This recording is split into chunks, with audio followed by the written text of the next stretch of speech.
সম্মানিত সুধীমণ্ডলী, মাননীয় প্রধানমন্ত্রী, Ladies and gentlemen, Honorable Prime Minister, Government of the People's Republic of Bangladesh.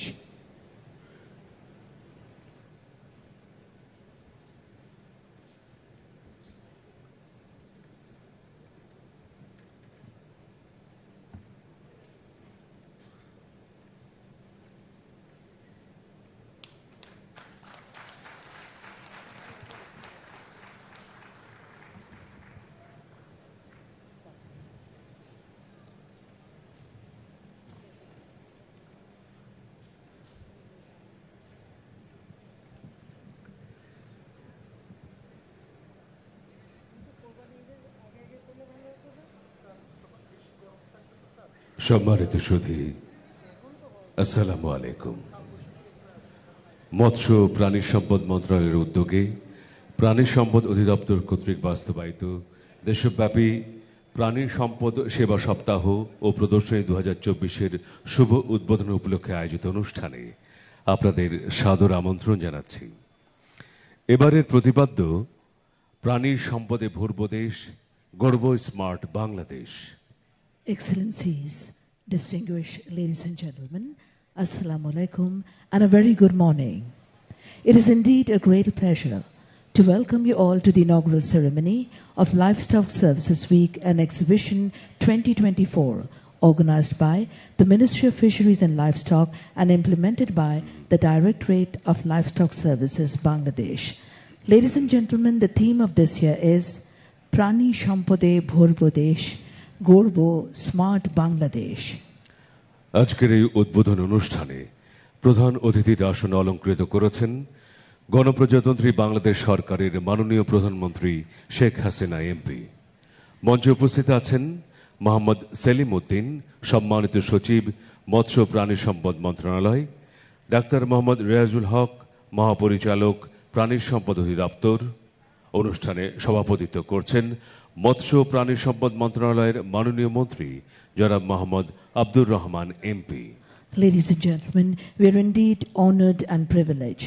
Honorable Prime Minister, Government of the People's Republic of Bangladesh, Her Excellency Sheikh Hasina MP is gracing the occasion as chief guest. Also present on the days, Mohammad Salimuddin, respected Secretary, Ministry of Fisheries and Livestock, Dr. Mohammad Riazul Haq, Director General, Department of Livestock Services. The ceremony is being presided over by Honorable Minister, Ministry of Fisheries and Livestock, Mr. Mohammad Abdur Rahman MP.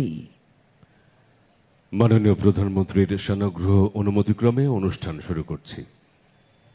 সম্মানিত সুধী, শুরুতেই বিনম্র শ্রদ্ধা জ্ঞাপন করছি সর্বকালের সর্বশ্রেষ্ঠ বাঙালি, স্বাধীনতার মহান স্থপতি, জাতির পিতা বঙ্গবন্ধু শেখ মুজিবুর রহমানের প্রতি শ্রদ্ধা জ্ঞাপন করছি বঙ্গমাতা শেখ ফজিলাতুন্নেসা মুজিব, শেখ কামাল, শেখ জামাল, শেখ রাসেল সহ 15 আগস্টের শাহাদাত বরণকারী সকল শহীদের প্রতি শ্রদ্ধা জ্ঞাপন করছি 21 আগস্ট গ্রেনেড হামলায় নিহত সকল শহীদের প্রতি।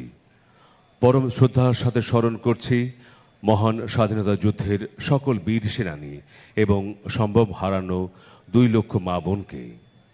Ladies and gentlemen, at the outset of the program, we would like to pay respect to the greatest Bengali of all times, architect of independent Bangladesh, Bangabandhu Sheikh Mujibur Rahman. We would like to pay respect to Bangomata Sheikh Fazilatunisa Mujib, Sheikh Kamal, Sheikh Jamal, Sheikh Russell, and all martyrs who were killed on 15th August 1975. Paying tribute to all martyrs who died on 21st August grenade attack. Respect to all the brave hearts of 1971 Bangladesh Liberation War and 2 lakh mothers and sisters who lost their honor. সুধীমণ্ডলী, প্রতিবন্ধী জনগোষ্ঠীর তথ্য অধিকার রক্ষার্থে অনুষ্ঠানটি বিশেষ সাংকেতিক ভাষায় উপস্থাপন করছেন আফরোজা মুক্তা এবং Ahsan Habib. Ladies and gentlemen, this program is also being presented in sign language by Afroza Mukta and Ahsan Habib. সুধীবৃন্দ, এখন স্বাগত বক্তব্য প্রদান করবেন মোহাম্মদ সেলিম উদ্দিন, সম্মানিত সচিব, মৎস্য ও প্রাণী সম্পদ মন্ত্রণালয়। May I have the pleasure to call upon Mohammad Salimuddin, respected Secretary, Ministry of Fisheries and Livestock, to please deliver address of welcome. বিসমিল্লাহির রহমানির রহিম। মৎস্য প্রাণী সম্পদ মন্ত্রণালয় কর্তৃক আয়োজিত দেশব্যাপী প্রাণী সম্পদ সেবা সপ্তাহ প্রদর্শনী 2024-এর উদ্বোধনী অনুষ্ঠানের সম্মানিত প্রধান অতিথি গণপ্রজাতন্ত্রী বাংলাদেশ সরকারের মাননীয় প্রধানমন্ত্রী শেখ হাসিনা এমপি, সম্মানিত সভাপতি মৎস্য প্রাণী সম্পদ মন্ত্রণালয়ের মাননীয় মন্ত্রী বীর মুক্তিযোদ্ধা জনাব মোহাম্মদ আব্দুর রহমান এমপি, মন্ত্রী পরিষদের সম্মানিত সদস্যবর্গ, মহান জাতীয় সংসদের সম্মানিত সংসদ সদস্যবৃন্দ, সম্মানিত সিনিয়র সচিববৃন্দ, কূটনীতিক মিশনের সম্মানিত প্রতিনিধিবৃন্দ, আমন্ত্রিত সুধীবৃন্দ, প্রাণী সম্পদ খাতের সম্মানিত উদ্যোক্তা ও খামারিবৃন্দ, প্রিয় সহকর্মীবৃন্দ, প্রিন্ট ও ইলেকট্রনিক মিডিয়ার প্রতিনিধিবৃন্দ, আসসালামু আলাইকুম, শুভ সকাল। আজকের অনুষ্ঠানে প্রথমবারের মতো মাননীয় প্রধানমন্ত্রীর সানুগ্রহ উপস্থিতি প্রাণী সম্পদ খাতের জন্য আনন্দঘন এক মহেন্দ্রক্ষণ। সেই সাথে আপনাদের সবার আন্তরিক উপস্থিতিতে আমরা অনুপ্রাণিত। আজকের উদ্বোধনী অনুষ্ঠানে উপস্থিত সকলকে মৎস্য প্রাণী সম্পদ মন্ত্রণালয়ের পক্ষ থেকে স্বাগত জানাচ্ছি।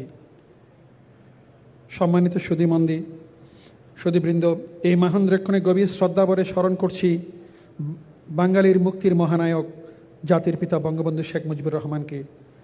শ্রদ্ধার সাথে স্মরণ করছি ৭৫-এর ১৫ই আগস্ট কাল রাতে শাহাদাত বরণকারী বঙ্গমাতা শেখ ফজিলতুন্নেসা মুজিব, শেখ জামাল, শেখ কামাল, শেখ রাসেল সহ ওই রাতে নির্মম হত্যাকাণ্ডের সকল শহীদদের। শ্রদ্ধাভরে স্মরণ করছি জাতীয় মহান চার নেতাকে। শ্রদ্ধার সাথে স্মরণ করছি ৫২-এর ভাষা আন্দোলন, ৭১-এর মহান স্বাধীনতা সংগ্রামে আত্ম উৎসর্গকারী সকল মুক্তিযোদ্ধা, ৩০ লক্ষ শহীদ ও ২ লক্ষ নির্যাতিত মা বোনদের। প্রিয় সুধী, স্বাধীনতা পরবর্তী জাতির পিতার সবুজ বিপ্লবের ডাক ও দূরদর্শী পরিকল্পনা বাঙালি জাতিকে খাদ্য উৎপাদনের প্রায় সবগুলো খাতে স্বয়ংসম্পূর্ণতা অর্জনে সক্ষম হয়েছে। যুদ্ধ বিধ্বস্ত সদ্য স্বাধীন বাংলাদেশের অর্থনীতি সুসংহত করতে প্রবল আত্মবিশ্বাসে জাতির পিতা দীপ্তকণ্ঠে ঘোষণা করেন, কোট, আমরা বাংলাদেশের মানুষ, আমাদের মাটি আছে, আমার সোনার বাংলা আছে, আমার পাট আছে, আমার মাছ আছে, আমার লাইভ স্টক আছে। যদি ডেভেলপ করতে পারি ইনশাল্লাহ এদিন আমাদের থাকবে না। জাতির পিতার এই দর্শন আজ সত্যি প্রমাণিত হয়েছে। দেশের অর্থনীতি সুসংহত করতে কৃষির অন্যান্য উপখাতের মতো প্রাণী সম্পদকে বঙ্গবন্ধু গুরুত্ব প্রদান করেছেন। তিনি ১৯৭৩ সালে অস্ট্রেলিয়া থেকে অধিক উৎপাদনশীল ফ্রিজিয়ান ও জার্সি জাতের গাভী ও ষাঁড় আমদানির মাধ্যমে কৃত্রিম প্রজননের সূচনা করেন। ক্ষুদ্র প্রান্তিক খামারিদের আর্থসামাজিক উন্নয়ন ও উৎপাদিত দুধের ন্যায্য মূল্য নিশ্চিত করতে জাতির পিতা ১৯৭৩ সালে সমবায় ভিত্তিক প্রতিষ্ঠান মিল্ক বিটা প্রতিষ্ঠা করেন। তারই সুযোগ্য উত্তরসূরি আমাদের প্রিয় মাননীয় প্রধানমন্ত্রীর দিক নির্দেশনা ও সময় উপযোগী কর্ম পরিকল্পনা গ্রহণের ফলে খাদ্য উৎপাদনের স্বয়ংসম্পূর্ণতা অর্জনের পাশাপাশি দেশের পুষ্টি নিরাপত্তা ও নিরাপদ প্রাণীজ আমিষ উৎপাদনের চ্যালেঞ্জ মোকাবেলায় আমাদের সক্ষমতা অর্জিত হয়েছে।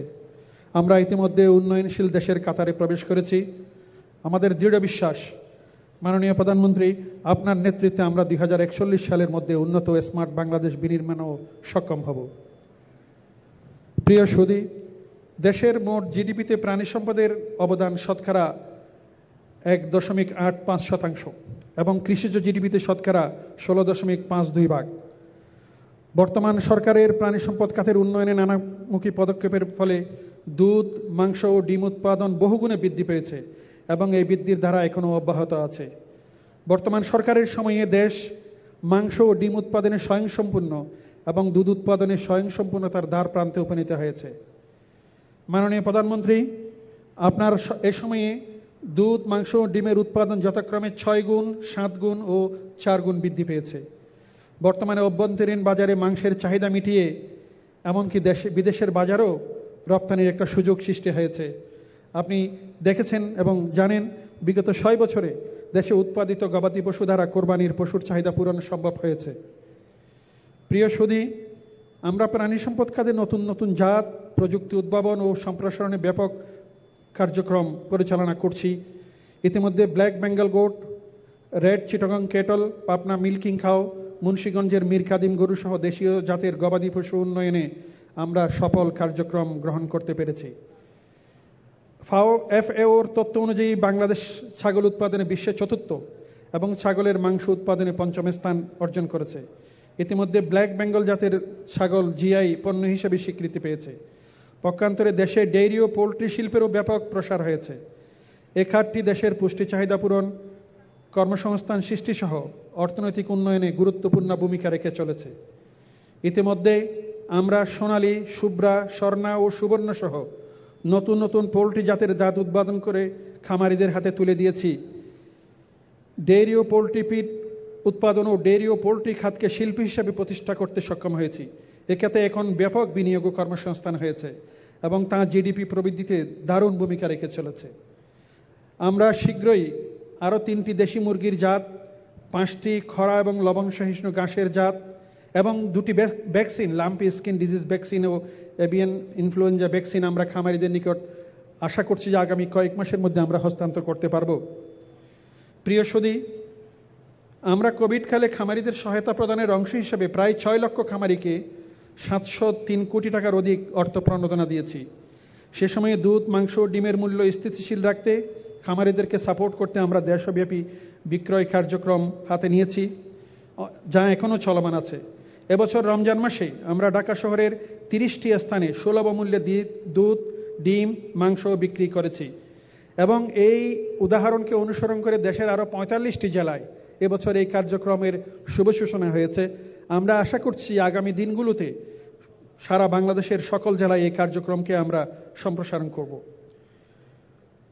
সুধীবৃন্দ, পোলট্রি ও ডেইরি ফার্মের ব্যাপক সম্প্রসারণের সাথে ফিড ইন্ডাস্ট্রি সহ সহায়ক শিল্পেরও ব্যাপক সম্প্রসারণ হয়েছে এবং এ খাতে ব্যাপক বিনিয়োগ ও কর্মসংস্থান হয়েছে। পশুখাদ্যের চাহিদার প্রেক্ষিতে ভুট্টা উৎপাদন ব্যাপকভাবে বৃদ্ধি পেয়েছে। এটা কৃষকদের জন্য একটি দারুণ সফলতা। একদিকে তারা খামারি ফিড শিল্পের জন্য সহায়তা করেছে, অন্যদিকে তাদের আর্থিকভাবে তারা লাভবান হয়েছে।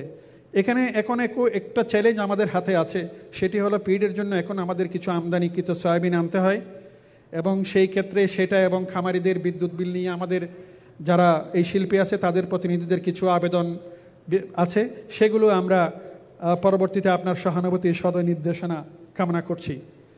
মাননীয় প্রধানমন্ত্রী, সরকারের নির্বাচনী তফসিল ও পঞ্চবার্ষিক পরিকল্পনার আলোকে এ খাতের উন্নয়ন সমন্বিত পরিকল্পনার মাধ্যমে এগিয়ে যাচ্ছি এবং আমরা নিরলসভাবে তা অর্জনে দৃঢ় প্রতিজ্ঞ আছি।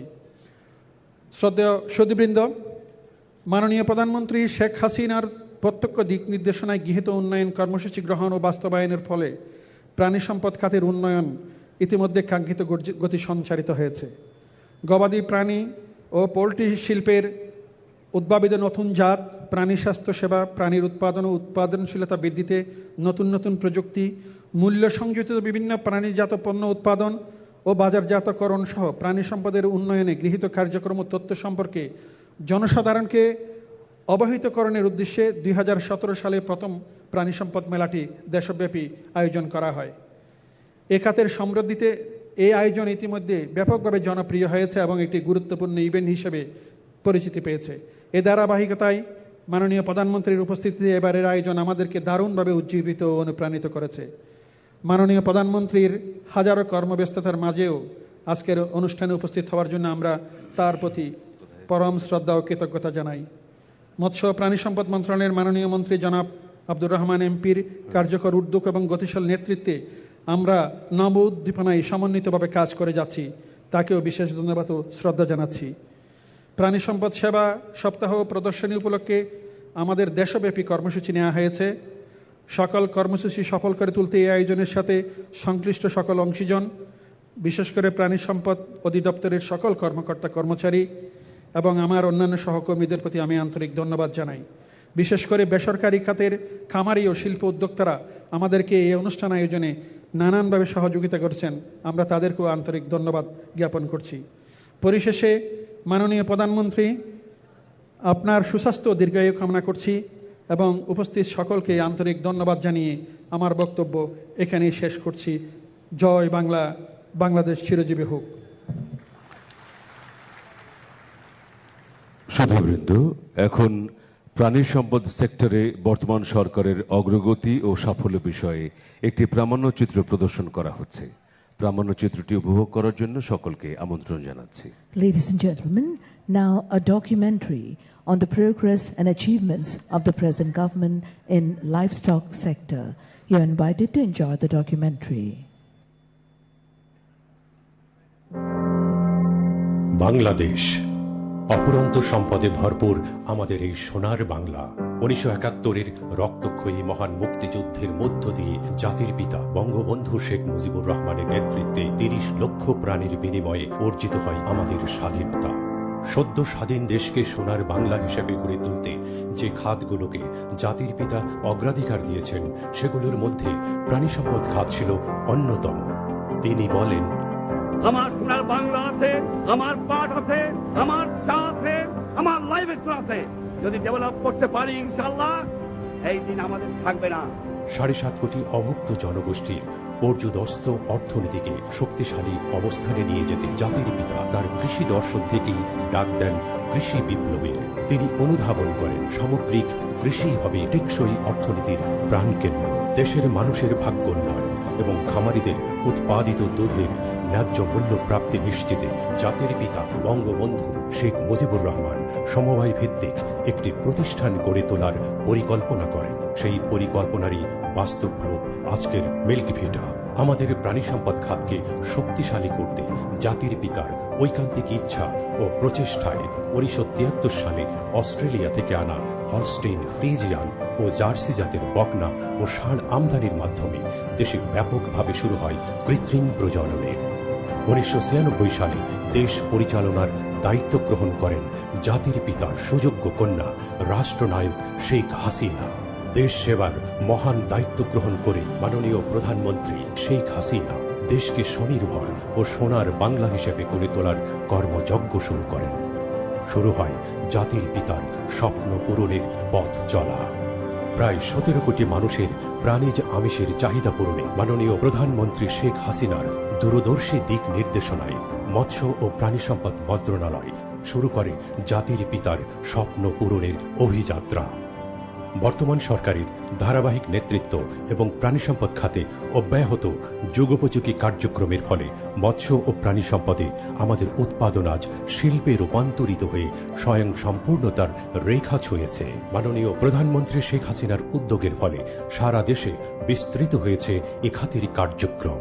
প্রাণী সম্পদ অধিদপ্তরের আওতাধীন বিভিন্ন সেবা প্রতিষ্ঠানের মাধ্যমে টিকা উৎপাদন, রোগ নির্ণয়, পরামর্শ প্রদান এবং বহুমুখী কার্যক্রমের মাধ্যমে একটি শক্তিশালী অবস্থানে পৌঁছেছে আমাদের প্রাণী সম্পদ খাত। দেশের প্রাণী সম্পদ খাতের সামগ্রিক উন্নয়নে রাষ্ট্রনায়ক শেখ হাসিনা 2014 সালের 22 মে মৎস্য ও প্রাণী সম্পদ মন্ত্রণালয় পরিদর্শনকালে মাংস ও মাংসজাত পণ্য রপ্তানির উপর গুরুত্ব আরোপ সহ গরুর জাত উন্নয়ন, দুধের উৎপাদন বৃদ্ধি, চামড়া শিল্পের উন্নয়ন ও আমাদের প্রাণীজাত পণ্যের রপ্তানির নতুন নতুন মার্কেট প্লেস অনুসন্ধান সহ বেশ কিছু নির্দেশনা প্রদান করেন। খামারিদের উন্নয়নের লক্ষ্যে 2015 সালে 5% সুদে 200 কোটি টাকার পুনঃ অর্থায়নযোগ্য তহবিলের উদ্বোধন করেন মাননীয় প্রধানমন্ত্রী। ক্রমবর্ধমান জনসংখ্যার চাপ ও প্রতি বছর চাষযোগ্য কৃষি জমির পরিমাণ কমতে থাকার পরেও দেশ এখন খাদ্যে শুধু স্বয়ং সম্পূর্ণই নয়, বরং রপ্তানি যোগ্যতা সম্পন্ন দেশে পরিণত হয়েছে। প্রতিকূলতা ও চ্যালেঞ্জ পেছনে ফেলে আমাদের প্রাণী সম্পদ খাতের উৎপাদন এগিয়ে চলছে দুর্বার গতিতে। 2009-10 অর্থ বছরের তুলনায় দুধের উৎপাদন 6 গুণ বেড়ে আমরা এখন স্বয়ং সম্পূর্ণতার দ্বার প্রান্তে। মাংসের উৎপাদন 7 গুণ বৃদ্ধির ফলে আমরা মাংস উৎপাদনে স্বয়ং সম্পূর্ণ। একই সময়ে ডিমের উৎপাদন 4 গুণ বৃদ্ধি পাওয়ায় দেশ ডিম উৎপাদনে জাতীয় চাহিদার লক্ষ্যমাত্রা অতিক্রম করেছে। ফলে দেশের মোট জনগোষ্ঠীর ভোজ্য নেট প্রোটিনের সিংহভাগ পূরণ হচ্ছে প্রাণী সম্পদজাত আমিষ থেকে।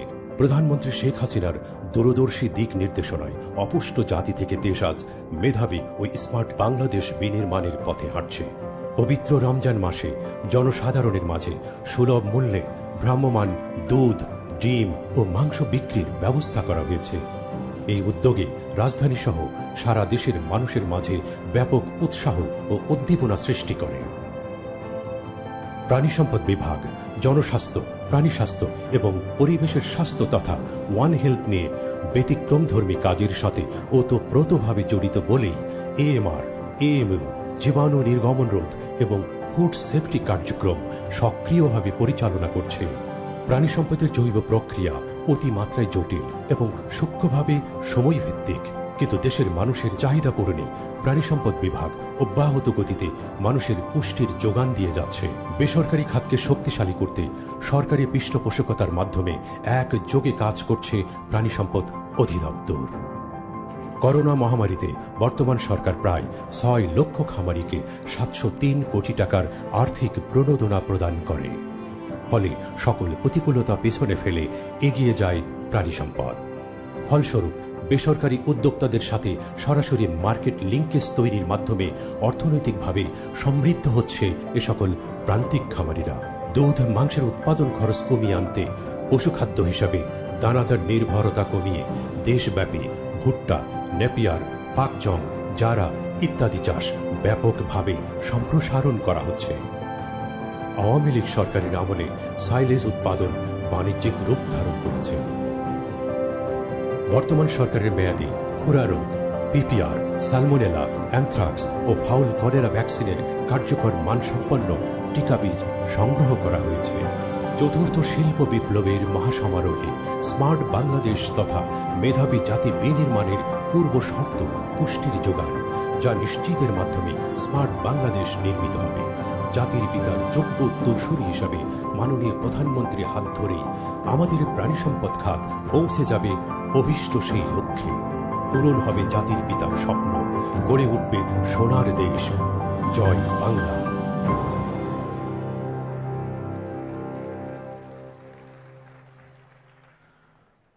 উপস্থিত সুধী, জাতির পিতা বঙ্গবন্ধু শেখ মুজিবুর রহমানের 1973 সালে কৃত্রিম প্রজনন সম্প্রসারণের মতো দূরদর্শী পদক্ষেপ গ্রহণ, বর্তমান সরকারের যুগোপযোগী ধারাবাহিক উন্নয়ন কার্যক্রম বাস্তবায়ন, বিনিয়োগ বান্ধব পরিবেশ, উদ্যোক্তাগণের ঐকান্তিক প্রচেষ্টা এবং প্রাণী সম্পদের বহুমাত্রিক আধুনিক সেবার সম্প্রসারণের ফলে অতি অল্প সময়ের মধ্যেই এই খাত দেশে প্রাণীজ আমিষের অন্যতম যোগানদাতা হিসেবে প্রতিষ্ঠিত হয়েছে। অনবদ্য ভূমিকা রাখছে পুষ্টি নিরাপত্তা, মেধাবী ও বুদ্ধিদীপ্ত জাতি গঠন, কর্মসংস্থান সৃষ্টি, আর্থসামাজিক উন্নয়ন এবং জাতীয় অর্থনীতিতে। Ladies and gentlemen, father of the nation, Bangabandhu Sheikh Mujibur Rahman's visionary steps, including expansion of artificial insemination in 1973 and the present government's implementation of continuous development programs, investment-friendly environment, concerted efforts of entrepreneurs, and expansion of multi-dimensional modern services for livestock made this sector one of the major suppliers of animal protein in the country in a short period. Ultimately, it plays an outstanding role in nutrition security, leading to talented and intelligent nation building, employment generation, socio-economic development, and overall national economy. সুধী, এখন dairy sector অংশীজন প্রতিনিধির বক্তব্য প্রদান করছেন যারা মোহাম্মদ ইমরান হোসেন, সভাপতি, Bangladesh dairy farmers association. Ladies and gentlemen, may I now request representative from the dairy sector, Mr. Mohammad Imran Hussain, President, Bangladesh Dairy Farmers Association, to please say a few words.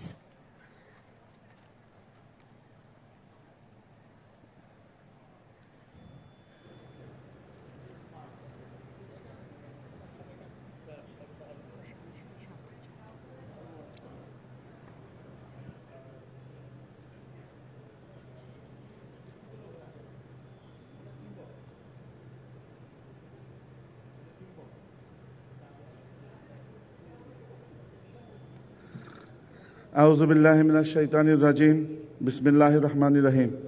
সকল গুণগান মহান আল্লাহর, যিনি প্রাণ ও পৃথিবী সৃষ্টি করেছেন। মঞ্চে উপবিষ্ট প্রাণী সম্পদ সেবা সপ্তাহ ও প্রদর্শনী উদ্বোধনী অনুষ্ঠানে সম্মানিত সভাপতি ও অন্য রাজনীতিবিদ, আমাদের অত্যন্ত শ্রদ্ধাভাজন জনাব আব্দুর রহমান এমপি, মাননীয় মন্ত্রী, মৎস্য ও প্রাণী সম্পদ মন্ত্রণালয়, সবার প্রধান অতিথি, যিনি প্রাণকে ভালোবাসেন, যিনি উৎসাহ দেন, সেই সঙ্গে পথ সৃষ্টি করে দেন, বিশ্বের কাছে যিনি মাদার অফ হিউম্যানিটি নামে পরিচিত, গণপ্রজাতন্ত্রী বাংলাদেশ সরকারের মাননীয় প্রধানমন্ত্রী জননেত্রী শেখ হাসিনা এমপি। উপস্থিত আছেন মন্ত্রণালয়ের সম্মানিত সচিব জনাব মোহাম্মদ সেলিম উদ্দিন। উপস্থিত আছেন প্রাণী সম্পদ অধিদপ্তরের মহাপরিচালক ডাক্তার রিয়াজুল হক। আমাদের সামনে উপবিষ্ট সম্মানিত সুধীজন, খামারি ভাই ও বোনেরা, আসসালামু আলাইকুম। বক্তব্য শুরুতে স্মরণ করছি লক্ষ বছরের শ্রেষ্ঠ বাঙালি, মহান স্বাধীনতার স্থপতি, জাতির জনক বঙ্গবন্ধু শহীদ সকল মুজিব পরিবারের সদস্যদের। স্মরণ করছি 30 লক্ষ শহীদ, সম্ভ্রমহীন 2 লক্ষ মা বোনকে, জাতীয় 4 নেতা সহ সকল গুণী মানুষদের যাদের আত্মত্যাগে আমি আপনি আজ এখানে। মাননীয় প্রধানমন্ত্রী, স্কুল থেকে বাচ্চারা ভালো মার্কশিট নিয়ে ঘরে এসে সর্বপ্রথম মাকে খুঁজে তার সাফল্য দেখানোর চেষ্টা করে, মায়ের মুখে হাসি ফোটাবার জন্য চেষ্টা করে। আমরা খামারিরা জীবনে আজ প্রথম সেই সুযোগ পেলাম, আর এই সুযোগ করে দেবার জন্য মাননীয় মন্ত্রী মহোদয়ের কাছে আমাদের খামারিরা চিরকৃতজ্ঞ থাকবে ইনশাআল্লাহ। মাননীয় প্রধানমন্ত্রী, কোনোদিন ভাবেনি আমি আপনার সামনে এভাবে বক্তব্য দেব, তাই তালগোল পাকিয়ে ফেলতে পারি। আপনি দেশের প্রধানমন্ত্রী হলেও আপনাকে খুব দূরের জগতের মানুষ বলে মনে হয় না, তাই কোনো ভুল হলে ক্ষমা করবেন। আপনি শাসক নন, আপনি দরদি, আপনি হৃদয়বান। আপনি আজ বাংলাদেশ, আপনি আমাদের অগ্রগামী বাংলাদেশের রূপকার, পথ পরিদর্শক। আন্তর্জাতিক মোড়লদের বুড়ো আঙ্গুল দেখিয়ে পদ্মা সেতু নির্মাণ করে আপনি দেখিয়ে দিয়েছেন আত্মপ্রত্যয় থাকলে কি না করা যায়। তাই আপনার প্রতি যথাযথ সম্মান ও শ্রদ্ধা রেখে সবিনয় খামাদের পক্ষে 2-4টি কথা নিবেদন করছি। মাননীয় প্রধানমন্ত্রী, 2016 সালে হাতে গোনা কয়েকজন খামারি মিলে বাংলাদেশে গরু পালনের শিল্পকে রূপান্তর করার লক্ষ্যে গড়ে তোলা হয়েছিল বাংলাদেশ ডেইরি ফার্মার্স অ্যাসোসিয়েশন। দেখতে দেখতে খামারিদের ভালোবাসার সেই সংগঠন পরিসীমা আজ সমগ্র বাংলাদেশ বিস্তৃত। এই সংগঠনের সদস্য এখন 55,000-এর বেশি খামারি, যাদের অনেকেই উচ্চশিক্ষিত। সরকারের সঙ্গে কাঁধে কাঁধ মিলিয়ে এই খামারিরা এই প্রাণী সম্পদ খাতের করছেন স্বয়ংসম্পূর্ণ। সরকারের সঙ্গে একত্রিত হয়ে জেলায় জেলায় প্রাণী মেলা, সুলভ মূল্যে মাংস দুধ বিক্রি, প্রশিক্ষণ, সভা, সেমিনার, খামারে উৎসব সহ নানা আয়োজনের তৈরি হয়েছে নবদিগন্ত। করোনাকালের জীবনের ঝুঁকি নিয়ে দেশের প্রান্তিক খামারিরা আর লাখ লাখ ভোক্তার পাশে ছিলাম আমরা। এবারে রমজানেও 6 লক্ষ মানুষের সুলভ মূল্যে মাংস, দুধ, ডিম পেয়েছে। 2012-13 অর্থ বছরে দেশে দুধের উৎপাদন হতো প্রায় 50,70,000 মেট্রিক টন। 2022-23 অর্থ বছরে দেশে দুধের মোট উৎপাদন বেড়ে 1,41,00,000 মেট্রিক টন হয়েছে। অ্যাসোসিয়েশন মন্ত্রণালয় প্রাণী সম্পদ অধিদপ্তরের সম্মিলিত প্রচেষ্টায় 2016 সাল থেকে 2024 সাল পর্যন্ত দুধের উৎপাদন 3 গুণ বৃদ্ধি পেয়েছে। 2015 সাল পর্যন্ত মাংসের জন্য পার্শ্ববর্তী দেশগুলোর উপরে আমাদের বাংলাদেশ নির্ভরতা ছিল 65%। আপনার বলিষ্ঠ নেতৃত্বে, দিক নির্দেশনা আহ্বানে আজ আমরা মাত্র 5 বছরে 65% ঘাটতি কাটিয়ে মাংস উৎপাদনের স্বয়ংসম্পূর্ণতা অর্জন করতে সক্ষম হয়েছি। প্রতি বছর কোরবানি ঈদে দেশের গরুতেই মিটছে চাহিদা, বরং বছর বছর 25 লাখেরও বেশি পশু উদ্বৃত্ত থেকে যাচ্ছে। দেশে 2013-14 অর্থ বছরে সব ধরনের মাংসের উৎপাদন ছিল 45 লক্ষ মেট্রিক টন। 2022-23 অর্থ বছরে উৎপাদন বেড়ে দাঁড়িয়েছে 87,10,000 মেট্রিক টন। এখন আমাদের সামনে রপ্তানির স্বপ্ন। মাননীয় প্রধানমন্ত্রী, এমন সাফল্যে খামারিদের মুখে হাসি ফোটার কথা, কিন্তু বাধার দেয়াল ডিঙাতে হচ্ছে খামারিদের। আমাদের সামনে শত সংকট। কৃষিতে পর্যাপ্ত ভর্তুকি ও সহায়তা দেওয়া হলেও প্রাণী সম্পদ খাতে দীর্ঘ অবহেলিত। কিছু নীতিগত সহায়তা দিলে এদেশের ডেইরি খাত একদিন বিশ্ব নেতৃত্বে দেবে ইনশাআল্লাহ। মাননীয় প্রধানমন্ত্রী, বাংলাদেশ যদি আজ ব্রয়লার এবং লেয়ার মুরগি না আসতো, তবে দেশে মুরগির কেজি হতো 2,000 টাকা। সকল খামারিদের আজ প্রাণের দাবি মুরগির মতো গরুতে উন্নত জাত চাই। আমাদের উপমহাদেশ থেকে জাত নিয়ে উন্নয়ন ঘটিয়ে ব্রাজিল আর দুধ মাংস উৎপাদনে বিশ্বে সেরা, অথচ আমরা এখনো চলছি সেই মানদাত্তার আমলে। দেশে গরুতে 12 কেজি দানাদার খাবার বিপরীতে 1 কেজি মাংস উৎপাদন হয়, আর ভালো জাতের গরুতে 5 কেজি দানাদার দিয়ে 1 কেজি মাংস উৎপাদন করা যায়। ফলে আমাদেরকে উন্নত জাত নিয়ে কাজ করার সুযোগ দিন। আমাদেরকে বিশ্ববিখ্যাত ব্রাহ্মা, গির, সাহিওয়ালের মতো উন্নত জাতের গরু পালার অনুমতি দিন। তখন আর ব্রাজিল থেকে মাংস আনতে হবে না, আমরা রপ্তানি করব ইনশাআল্লাহ।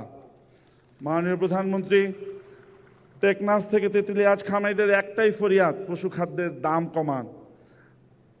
5 বছরের ব্যবধানে গোখাদ্যের দাম বেড়েছে 137%। খাবারের আকাশচুম্বী দামের কারণে বেড়েছে উৎপাদন খরচ। লোকসান গুনতে গুনতে গ্রামের অনেক খামার বন্ধ হয়ে যাচ্ছে। আমরা দানাদার খাবার সিন্ডিকেট থেকে বের হতে চাই। খামারিদের বাঁচাতে আপনি একটু সদয় দৃষ্টি দিলেই পশু খাদ্যের দাম কমানো সম্ভব। আমরা উন্নত দেশের মতো ফডার বেস খাবার পরিবেশন করতে চাই, যাতে উৎপাদন খরচ কমানো সম্ভব 70%। তার জন্য আমাদের খামারিদের বারবার ট্রেনিং দরকার। টিসিবির মাধ্যমে মানুষের মতো গবাদি পশুর খাবারের স্বল্প মূল্য সরবরাহ করা যায় কিনা একটু ভেবে দেখার আবেদন রইল।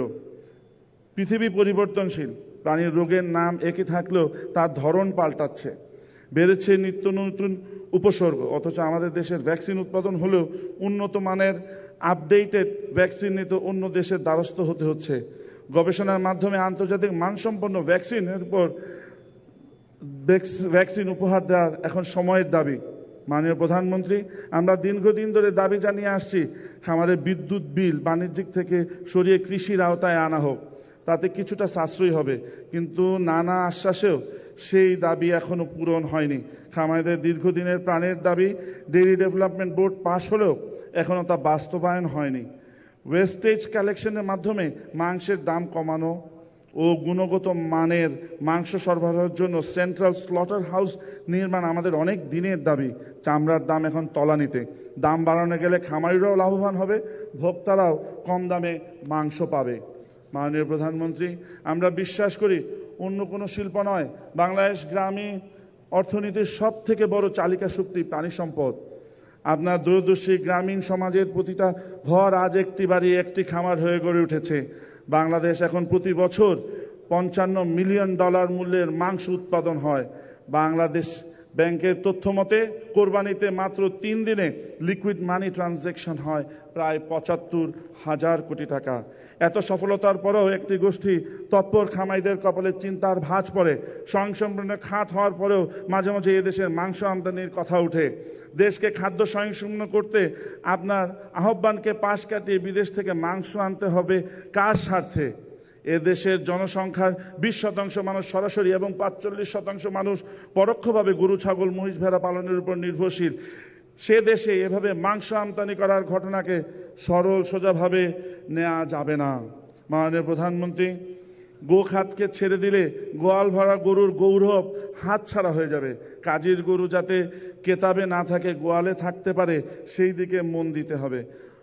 মমতাময়ী, আপনি ভালোবাসার দৃষ্টি মৃদু ভাব স্পর্শ করলেই আমরা শিখরে পৌঁছে যাব ইনশাআল্লাহ। সাশ্রয়ী দামে নিরাপদ দুধ, মাংস সরবরাহ নিশ্চিত করতে সরকারের সহযোগী হিসাবে আমরা আপনার সাথে ছিলাম, আছি, থাকব। সবশেষে এদেশের লাখো খামারির একটি দাবি উপস্থাপন করে বক্তব্য শেষ করব। এদেশের কৃষি দিবস, মৎস্য দিবস আছে, কিন্তু প্রাণী সম্পদ খাতের খামারিদের কোনো দিবস নেই। বছরে অন্তত একটা দিন প্রাণে প্রাণ মেলাতে চাই। বছরে অন্তত একটা দিন প্রাণী সম্পদ উন্নয়নে সারা দেশ জাগরণ তুলতে চাই। আপনার হাত ধরে প্রাণী সম্পদ দিবস নামে একটি জাতীয় দিবস ঘোষণা আসবে, এই প্রত্যাশা খামারিদের। মাননীয় প্রধানমন্ত্রী, আপনার সুস্থতা ও দীর্ঘায়ু কামনা করছি। জয় বাংলা, জয় বঙ্গবন্ধু, বাংলাদেশ চিরজীবী হোক। সুধীবৃন্দ, এই অনুষ্ঠান সরাসরি সম্প্রচারিত হচ্ছে বাংলাদেশ টেলিভিশন এবং বাংলাদেশ বেতার থেকে। Ladies and gentlemen, this program is being telecast live through Bangladesh Television and Bangladesh Betar. উপস্থিত সুধী, এখন পোল্ট্রি সেক্টর অংশীজন প্রতিনিধির বক্তব্য প্রদান করছেন জনাব মশিউর রহমান, যুগ্ম আহ্বায়ক, Bangladesh poultry industries central council, BPICC. Ladies and gentlemen, may I have the pleasure to call upon representative from the poultry sector, Mr. Moshiur Rahman, Joint Convener, Bangladesh Poultry Industries Central Council, BPICC, to please say a few words.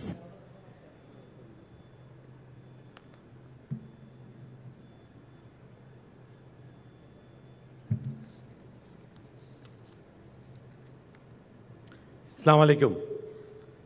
সম্মানিত সভাপতি, গণপ্রজাতন্ত্রী বাংলাদেশ সরকারের মৎস্য ও প্রাণী সম্পদ মন্ত্রণালয়ের মাননীয় মন্ত্রী জনাব মোহাম্মদ আব্দুর রহমান, এমপি, মাননীয় প্রধান অতিথি, স্বাধীন বাংলাদেশের রূপকারের জাতির জনক বঙ্গবন্ধু শেখ মুজিবুর রহমানের সুযোগ্য কন্যা, গণপ্রজাতন্ত্রী বাংলাদেশ সরকারের মাননীয় প্রধানমন্ত্রী জননেত্রী শেখ হাসিনা,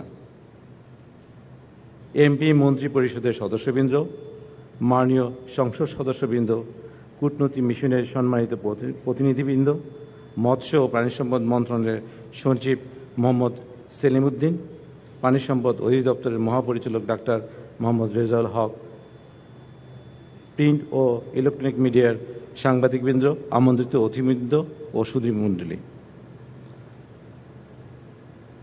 আজ পোলট্রি ও লাইভ স্টক সেক্টরের জন্য একটি ঐতিহাসিক দিন, কারণ মাননীয় প্রধানমন্ত্রী আমাদের মাঝে উপস্থিত হয়েছেন। আজ থেকে বেশ কয়েক বছর আগে 1999 সালে মাননীয় প্রধানমন্ত্রীকে সাভারে অনুষ্ঠিত যুব উন্নয়ন মেলায় আমরা একবার পেয়েছিলাম। আজ মাননীয় প্রধানমন্ত্রীকে পেয়ে আমরা আনন্দিত ও সম্মানিত। মাননীয় প্রধানমন্ত্রীর উদ্দেশ্যে বলবো, আমরা আপনার প্রতি কৃতজ্ঞ ও ঋণী। 2011 সালে পোলট্রি খাতে বার্ড ফ্লুর ভয়াবহ বিপর্যয় নেমেছিল। আপনার সরাসরি হস্তক্ষেপের কারণে 2013 সালে বার্ড ফ্লুর ভ্যাকসিন ব্যবহারের অনুমতি পেয়েছিলাম। করোনা মহামারীর সময়ে অনেক বিপর্যয় দেখা দিয়েছিল। সেই সময় আপনার দেওয়া প্রণোদনায় প্রান্তিক খামারিদের ঘুরে দাঁড়ানোর শক্তি ও সাহস জুগিয়েছিল।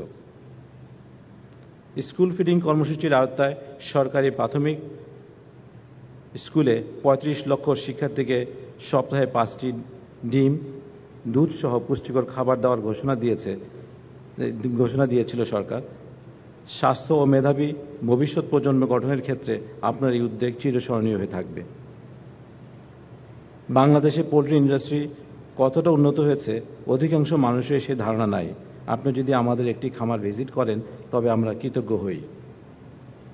80-র দশকে পোলট্রি শিল্প যখন ছোট ছোট পায়ে এগোচ্ছিল, তখন পোলট্রি মাংসের মাথাপিছু কনজামশন ছিল মাত্র 1 কেজি। সরকারি হিসেবে এখন সেটা প্রায় 23 কেজি। ডিমের মাথাপিছু বার্ষিক কনজামশন ছিল মাত্র 18 থেকে 20টি, বর্তমানে তা 136টি। মাত্র 4 যুগের ব্যবধানে ডিমের কনজামশন 7 গুণ এবং মুরগির মাংসের কনজামশন প্রায় 23 গুণ বেড়েছে। শুরুর দিকে আমাদের মূল লক্ষ্য ছিল উৎপাদন বাড়ানো, কিন্তু বিগত 10 বছর যাবৎ আমরা ডিম ও মাংসের মান এবং ফিড সেফটিকে বেশি প্রাধান্য দিচ্ছি, কারণ আমরা ভোক্তাকে নিরাপদ ডিম ও মাংস দিতে চাই। রপ্তানি বাজারে বাংলাদেশের সম্মানজনক অবস্থান তৈরি করতে চাই।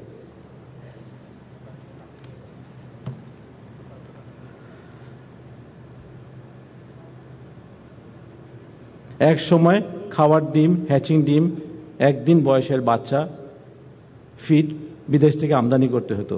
এই সবই আমরা নিজেরা এখন উৎপাদন করি। 2019 সাল থেকে আমাদের দেশের পোলট্রি ও fish feed, frozen feed, poultry feed, fish feed ও ফ্রোজেন প্রোডাক্ট বিদেশে রপ্তানি হচ্ছে। এতে আমাদের বিদেশ থেকে যেসব আমদানি করতে বৈদেশিক মুদ্রা প্রচুর সাশ্রয় হচ্ছে।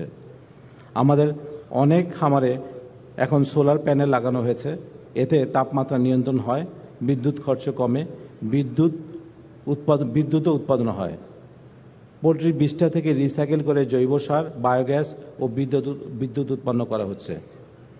প্রসেসিং প্ল্যান্টে মুরগির উচ্ছেষ্টা, হাড়, মাংস, রক্ত ইত্যাদি একসময় বর্জ্য হিসেবে ফেলে দেওয়া হতো, কিন্তু এখন সেগুলো থেকে তৈরি হচ্ছে পোলট্রি মিল, যা ফিডের তৈরি উপকরণ হিসেবে ব্যবহার হচ্ছে।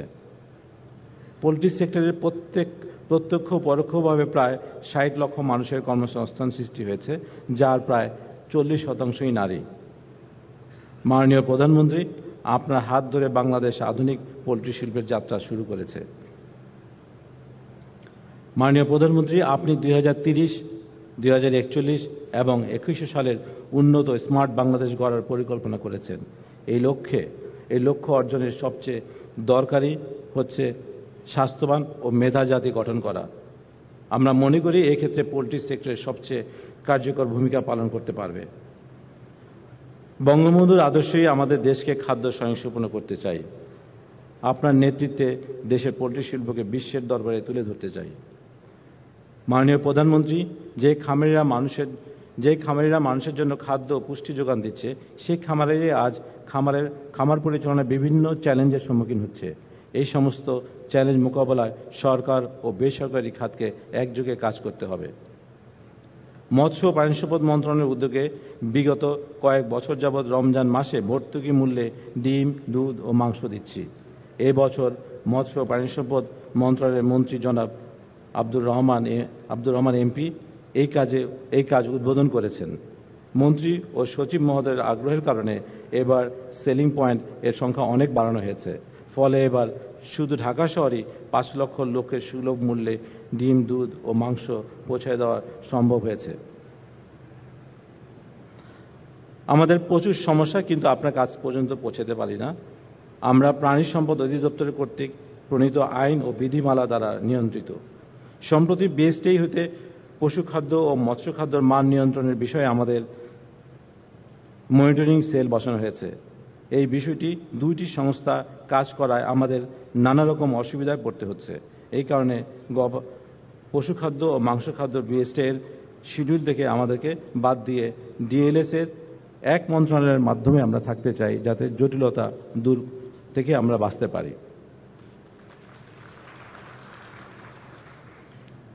ভেটেরিনারি ড্রাগ এবং হিউম্যান ড্রাগ একই আইনের আওতায় চলছে, এটা বাস্তবসম্মত নয়। আমাদের জন্য আলাদাভাবে ভেটেরিনারি ড্রাগ অ্যাক্ট দরকার।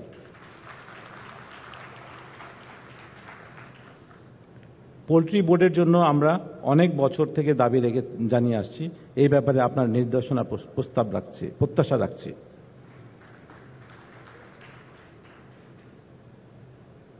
পোলট্রি খাতকে আরও এক ধাপ এগিয়ে নিতে যদি আমরা প্রথম সারির 1000 বড় ও মাঝারি খামারিকে বেছে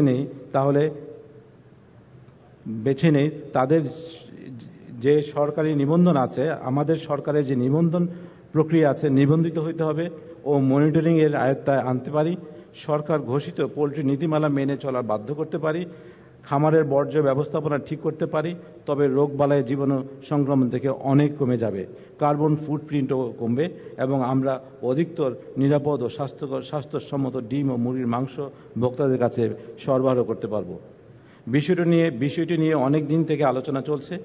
এখন তা বাস্তবায়নে মাননীয় প্রধানমন্ত্রীর নির্দেশনার প্রত্যাশা করছি। পোলট্রি কৃষিভিত্তিক অংশ হলেও আমাদের বাণিজ্যিক হারে বিদ্যুৎ বিল পরিশোধ করতে হচ্ছে। একটি খামারের উৎপাদন খরচ বাড়তি হচ্ছে, তাই কৃষি হারে বিদ্যুৎ রেটে নির্ধারণ করার জন্য মাননীয় প্রধানমন্ত্রীর নিকট আবেদন জানাচ্ছি। সামনে বাজেট, জাতীয় রাজস্ব বোর্ডের কাছে আমরা কিছু প্রস্তাবনা দিয়েছি। পোলট্রি সেক্টরের জন্য যদি কিছু সুবিধা প্রদান করা হয়, তবে আমরা সাশ্রয়ী দামে ডিম ও মুরগির মাংস সরবরাহ ঠিক রাখতে পারব ইনশাল্লাহ। বিগত কয়েক বছর যাবৎ প্রাণী সম্পদ সেবা সপ্তাহ প্রদর্শনী আয়োজন করা হচ্ছে, কিন্তু এটি এখনও জাতীয় দিবস হিসেবে স্বীকৃতি পায় নাই। মাননীয় প্রধানমন্ত্রীর কাছে প্রাণী সম্পদ সেবা সপ্তাহ প্রদর্শনীকে জাতীয় দিবস হিসেবে ঘোষণা বিনীত অনুরোধ জানাচ্ছি। আমাদের অনেক দিনের আশা আপনি আমাদের একটি অনুষ্ঠানে আসবেন। প্রতি 2 বছর পর পর আমরা বাংলাদেশে একটি আন্তর্জাতিক সেমিনার ও এক্সপো আয়োজন করছি। গত বছর প্রায় 20টি দেশ থেকে এক্সিবিটর অংশগ্রহণ করেছিল। আগামী বছর 20, 21 ও 22 তারিখ 13তম পোলট্রি শোয়ে তারিখ প্রাথমিকভাবে নির্ধারণ করা হয়েছে। উদ্বোধনী অনুষ্ঠানে আপনাকে প্রধান অতিথি হিসেবে পেতে চাই। আপনি সম্মতি জানালে আমন্ত্রণপত্র পাঠাতে চাই। সর্বশেষে বলবো, আমরা খাদ্য নিরাপত্তা ও পুষ্টি নিরাপত্তা এবং সাশ্রয়ী দামে সবার জন্য নিরাপদ ডিম, দুধ, মাছ ও মাংস সরবরাহ নিশ্চিত করতে সরকারের সহযোগী হিসেবে কাজ করে যাচ্ছি। আমরা আপনার সাথে ছিলাম, আছি, থাকব। জয় বাংলা। মাননীয় প্রধানমন্ত্রীর উপহার, প্রাণীর পাশে ডাক্তার। সত্যি অনেক সময় জরুরি প্রয়োজনে গবাদি পশু ভেটেরিনারি হাসপাতালে নিয়ে আসা প্রায় অসম্ভব হয়ে পড়ে। তাৎক্ষণিকভাবে চিকিৎসার অভাবে মারা যেতে পারে এসব অসুস্থ পশু পাখি। প্রাণীর প্রতি অকৃত্রিম মমত্ববোধ, জাতীয় অর্থনীতি, প্রাণী স্বাস্থ্য এবং মানব স্বাস্থ্য সুরক্ষা সহ সার্বিক বিবেচনায় বর্তমান সরকার উন্নত দেশের আদলে দেশে প্রথমবারের মতো মোবাইল ভেটেরিনারি ক্লিনিক বা ভ্রাম্যমাণ প্রাণী চিকিৎসা ক্লিনিকের মাধ্যমে পশু পাখির চিকিৎসা সেবা সহজীকরণের উদ্যোগ নিয়েছে। 475টি উপজেলা এবং মেট্রো থানায় এই ক্লিনিকের মাধ্যমে গবাদি পশু জরুরি সেবা খামারির দোরগোড়ায় পৌঁছে দেওয়ার ব্যবস্থা করা হয়েছে। Ladies and gentlemen, sometimes it is too difficult to carry animals to the veterinary hospital in an emergency. Due to unavailability and access to immediate treatment, sick animals and birds may die. Considering the genuine compassion for animals, national economy, animal health and human health protection, the present government has taken initiative to facilitate treatment of animals through mobile veterinary clinics. The mobile veterinary clinic established for the first time in our country. সম্মানিত সুধী, অনুষ্ঠানের এই পর্যায়ে বক্তব্য প্রদান করবেন আজকের অনুষ্ঠানের সম্মানিত সভাপতি জনাব মোহাম্মদ আব্দুর রহমান এমপি, মাননীয় মন্ত্রী মৎস্য ও প্রাণী সম্পদ মন্ত্রণালয়। মাননীয় মন্ত্রী মহোদয়কে সব বক্তব্য প্রদানের জন্য সবিনয় অনুরোধ করছি। Ladies and gentlemen, may I have the privilege to call upon Mr. Muhammad Abdur Rahman MP, Honorable Minister, Minister of Fisheries and Livestock, to please deliver Chairperson's remarks. সমবেত সুধীমণ্ডলী, আমার প্রিয় খামারি ভাই এবং বোনেরা, আজকে প্রাণীর মেলায় আমাদের প্রাণের আনন্দে ভরপুর হয়ে গেছে শুধুমাত্র একটা উপস্থিতির কারণে। যিনি আজকের এই অনুষ্ঠানের প্রধান অতিথি, যিনি মা, বাবা, ভাই সব কিছু হারিয়ে সেই কষ্টের পাহাড় মাথায় নিয়ে তারই বাবার স্বপ্ন পূরণের নিরন্তর পথযাত্রায় অবিরাম পথ চলা এবং সব চ্যালেঞ্জকে মোকাবেলা করে বাবার স্বপ্ন পূরণের লক্ষ্যই তার একমাত্র লক্ষ্য। যিনি জনম দুঃখিনী এবং যিনি আজ আমাদের মুগ্ধ জননী, যিনি আমাদের জননী জন্মভূমি, পিতার মতোই এই মাটিকে ভালোবাসেন, এই মানুষকে ভালোবাসেন এবং এই বাংলাদেশকে যথার্থ অর্থেই বঙ্গবন্ধুর কাঙ্ক্ষিত সেই সোনার বাংলাদেশ গড়বার নিরন্তর চেষ্টা তিনি চালিয়ে যাচ্ছেন। প্রিয় সুধীমণ্ডলী, এটি একটি সহজ সাধ্য বিষয় নয় যে সব কিছু হারিয়ে বেঁচে থাকা ছোট বোন তাকে বুকে জড়িয়ে ধরে কখনো তিনি নিজেই সব কষ্টকে বুকে চাপা দিয়ে ছোট বোনের পাশে দাঁড়িয়েছেন বাবা হিসেবে, পাশে দাঁড়িয়েছেন কখনো মা হিসেবে, কখনো পাশে দাঁড়িয়েছেন ভাই হিসেবে। আমাদের সেই আস্থার ঠিকানা, আমাদের দাঁড়াবার জায়গা বঙ্গবন্ধু কন্যা শেখ হাসিনা আজকের এই অনুষ্ঠানের প্রধান অতিথি। আমি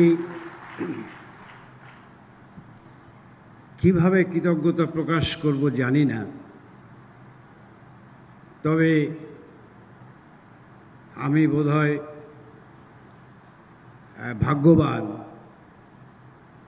যে আজকে আমাদের মাননীয় প্রধান অতিথি যখন বলেছিলাম যে আপনি মন্ত্রী করেছেন, মন্ত্রী হিসেবে একটা প্রথম সামারি পাঠিয়েছি, তো উনি বললেন যে সামারিটা আমার দেখে শুনে পাঠায়ো। তাই আমি বললাম, না ওরকম কিছু না, আপনাকে একটা দাওয়াতের সামারি। তো যাই হোক, তিনি সেই সদয় সম্মতি দিয়ে আজকে এখানে এসেছেন। এই প্রাণী সম্পদ মন্ত্রণালয় এবং ইমরান সাহেবের ভাষায় 55,000 খামারিদের এই দিবসটি হৃদয়ে গাঁথা থাকবে। তবে আমি ইমরান সাহেবের এই খামারিদের সংখ্যা একটা ভুল করেছেন, কারণ এইখানে আজকের প্রধান অতিথি তিনি নিজেও কিন্তু একজন খামারি। সুতরাং এই সংখ্যাটি যোগ করবেন। আপনারা দেখেছেন যে এটি আল্লাহর রহমত ছাড়া হতেই পারে না, এটা বঙ্গবন্ধুর হাত তার মাথার উপরে না থাকলে হতেই পারে না। দিন রাত দেশ মানুষ সব ভাবনার মধ্যেও কোনো ক্লান্তি তাকে স্পর্শ করতে পারে না। এরপরেও সুযোগ পেলেই সাত সকালে বড়শি হাতে ধরতে যান মাছ, তারপর হাঁস মুরগি নিজের হাতে সেই খাবার তাদের মুখে তুলে দেন। এবং এই হেন কোনো পণ্য নাই যে তিনি তার গণভবনের ওইখানে উৎপাদন না করেন। শস্য, মধু, তেল, সব কিছু। তো সুতরাং আমি বলবো যে আপনাদের চেয়ে উনি কম খামারি না।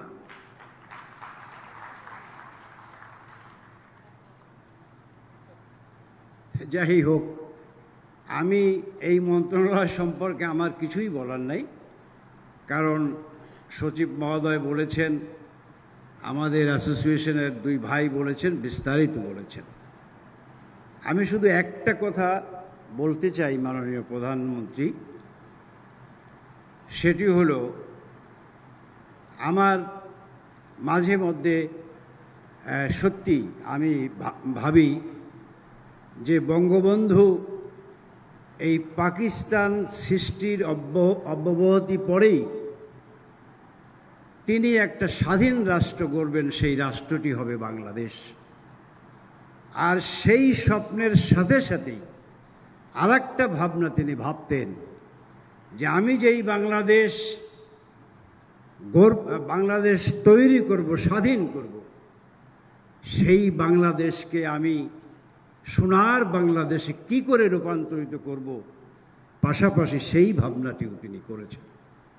এবং তা করেছেন বলেই কি করে মানুষকে খাবার দেবেন, কি করে রাস্তাঘাট, ব্রিজ, কালভার্ট, একটা ধ্বংসাবশেষ এই বাংলাদেশকে তিনি পুনর্জীবিত করেছেন এবং সেই বাংলাদেশকে পথ দেখিয়ে গেছেন। কিন্তু ৭৫ সালের ১৫ই আগস্টের বঙ্গবন্ধুর বুকের তাজা রক্ত, তাজা খুন, এই বাংলার পদ্মা, মেঘনা, যমুনার কালো পানি লালে লাল হয়ে গেছে। এবং সেদিন বঙ্গবন্ধুকেই শুধু নয়, পুরো বাংলাদেশটাকেই সেদিন ওরা হত্যা করেছিল। বাংলাদেশের মানচিত্রে ওরা ছুরিকাঘাত করেছিল। আর ১৯৮১ সালের ১৭ই মে সেই দুঃখের দরিয়া পাড়ি দিয়ে আজকের প্রধান অতিথি বঙ্গবন্ধু কন্যা শেখ হাসিনা এই দেশে এসেছিলেন বলেই আমাদের স্বাধীনতা আমরা নতুন করে ফেরত পেয়েছিলাম। বঙ্গবন্ধু কন্যা শেখ হাসিনা ফিরে এসেছিলেন বলেই অসাম্প্রদায়িক বাংলাদেশের বঙ্গবন্ধুর যেই আদর্শিক রাজনৈতিক দর্শন তা আজকে তিনি বাস্তবায়ন করে যাচ্ছেন। প্রিয় সুধী মণ্ডলী, আর আমি একটা কথা বলবো যে আজকে 100 টাকা সুদ খেয়েও আমরা অনেকে নোবেল বিজয়ী হয়েছি। আর বঙ্গবন্ধু কন্যা শেখ হাসিনা, আমি ছোট্ট করে বলি যে করোনাকালীন সময়ে তিনি 703 কোটি টাকা এই খামারিদেরকে প্রণোদনা দিয়েছিল এবং সেটি প্রান্তিক পর্যায়ে। এবং এটি আমাদের প্রিয় নেত্রী, আমাদের এই রাষ্ট্রনায়কের রাজনৈতিক অঙ্গীকার।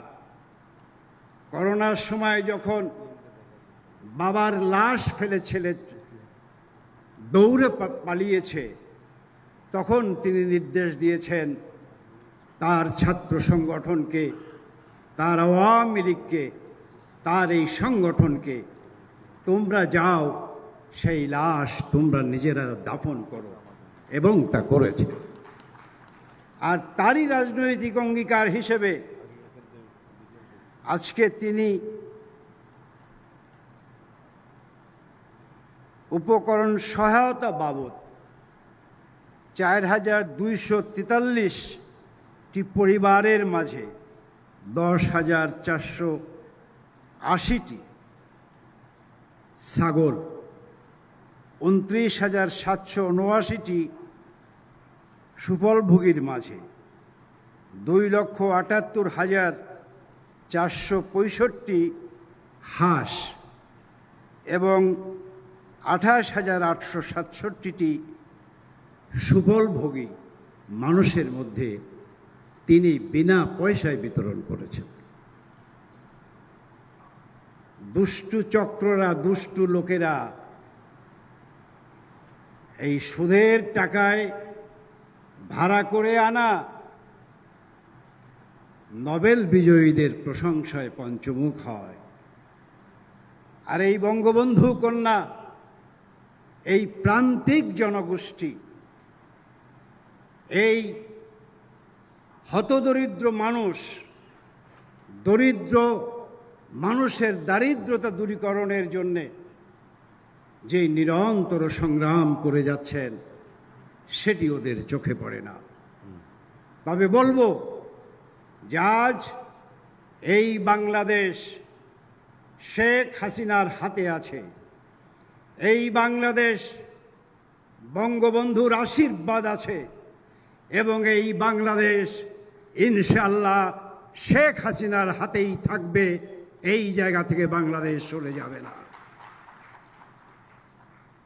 তাই আমি আল্লাহর দরবারে ফরিয়াদ করে বলি, আল্লাহ যেন তাকে সুদীর্ঘ হায়াত দান করেন। তিনি আমাদের মাঝে বহু বছর বেঁচে থাকেন। আর সব শেষে আমি বলতে চাই যে এই যে খামারিরা এবং এই প্রাণী সম্পদ মৎস্য মন্ত্রণালয় তাদের একটা প্রাণের দাবি আপনার কাছে করেছেন। আপনি বহু মন্ত্রণালয়ের দিবস পালন করে থাকেন, সেটি ঘোষণাও দেন। এই মন্ত্রণালয়ের প্রাণী সম্পদের এই সেবা সপ্তাহের দিনটিকে আপনি ঘোষণা দিবেন, এই অনুরোধটুকু আমি আপনার কাছে করে যাচ্ছি। আর এই যে আমাদের দেশের গরুর খুরা রোগ হয় এবং একটি মোবাইল হাসপাতালের সমস্ত আয়োজন করেই এই ভেটেরিনারি ডাক্তাররা ছুটে যান ঘরে ঘরে, তারা এই সার্ভিসটাকে জরুরি সার্ভিস হিসেবে বিবেচনা করবার অনুরোধ আপনার কাছে করেছে। আপনি নিশ্চয়ই সেই ব্যাপারটি আপনার সদয় বিবেচনায় নেবেন। এই কথা বলে আপনাদের সকলকে আমি অভিনন্দন শুভেচ্ছা জানিয়ে আমার বক্তব্য আমি শেষ করছি। জয় বাংলা, জয় বঙ্গবন্ধু। উপস্থিত সুধী, এখন আজকের অনুষ্ঠানের প্রধান অতিথি মাননীয় প্রধানমন্ত্রী শেখ হাসিনাকে সম্মাননা স্মারক প্রদান করবেন জনাব মোহাম্মদ আব্দুর রহমান এমপি, মাননীয় মন্ত্রী, মৎস্য প্রাণী সম্পদ মন্ত্রণালয়। Ladies and gentlemen, now crest is being presented to the Honorable Prime Minister, Her Excellency Sheikh Hasina MP.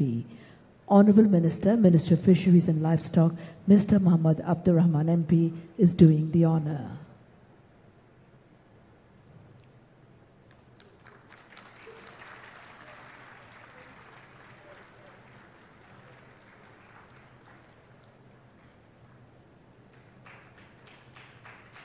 Ladies and gentlemen, crest is being presented to the Honorable Prime Minister. Honorable Minister Mr. Muhammad Abdur Rahman MP is doing the honor.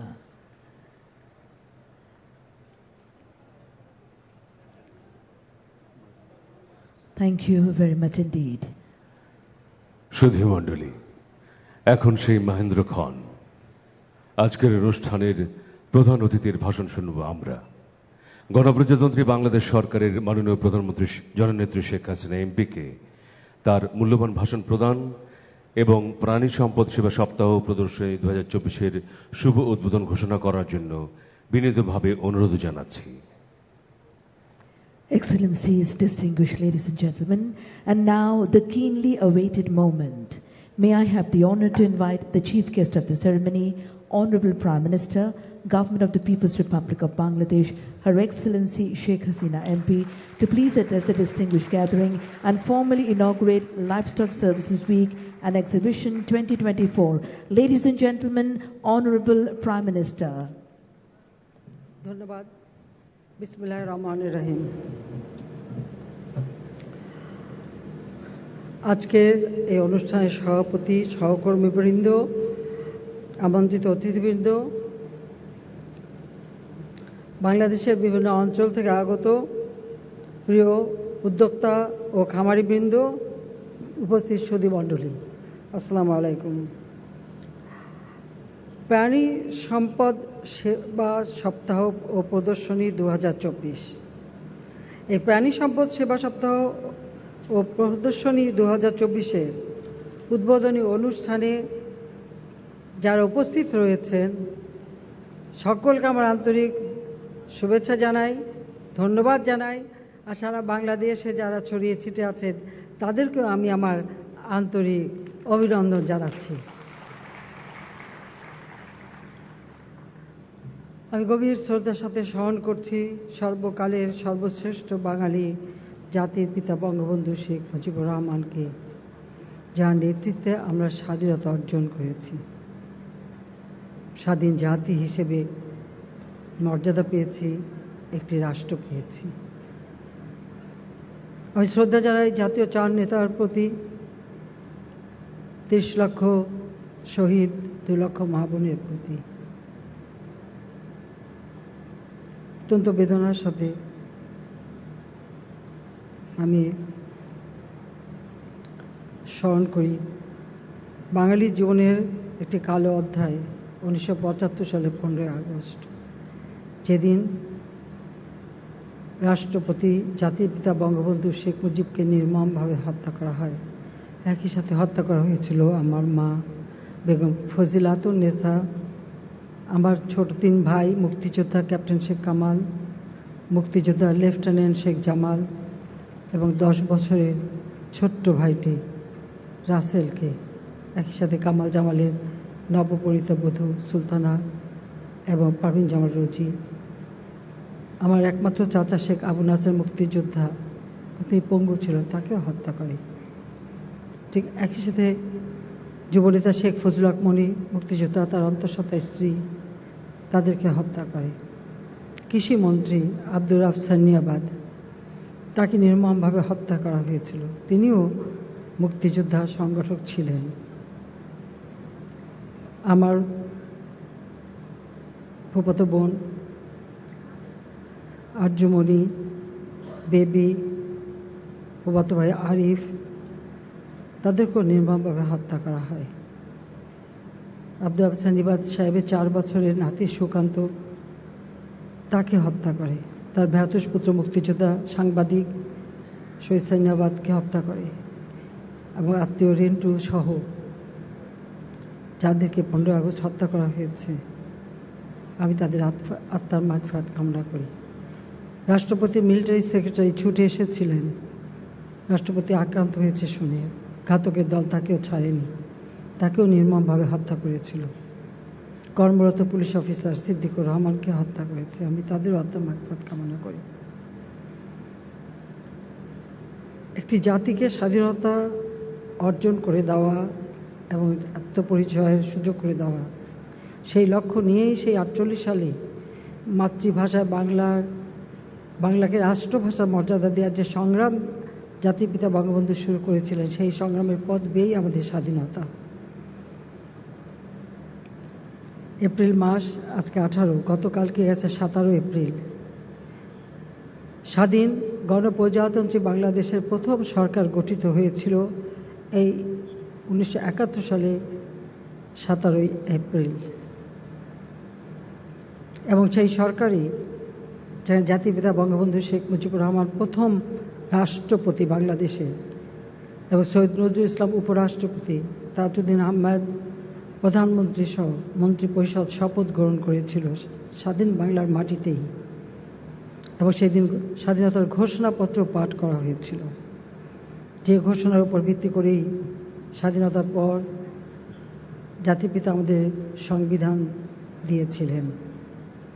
কারণ 25শে March Pakistani হানাদার বাহিনী যখন গণহত্যা শুরু করে, 26শে March জাতির পিতা স্বাধীনতা ঘোষণা দেন, তারপরেই তাকে গ্রেপ্তার করা হয়।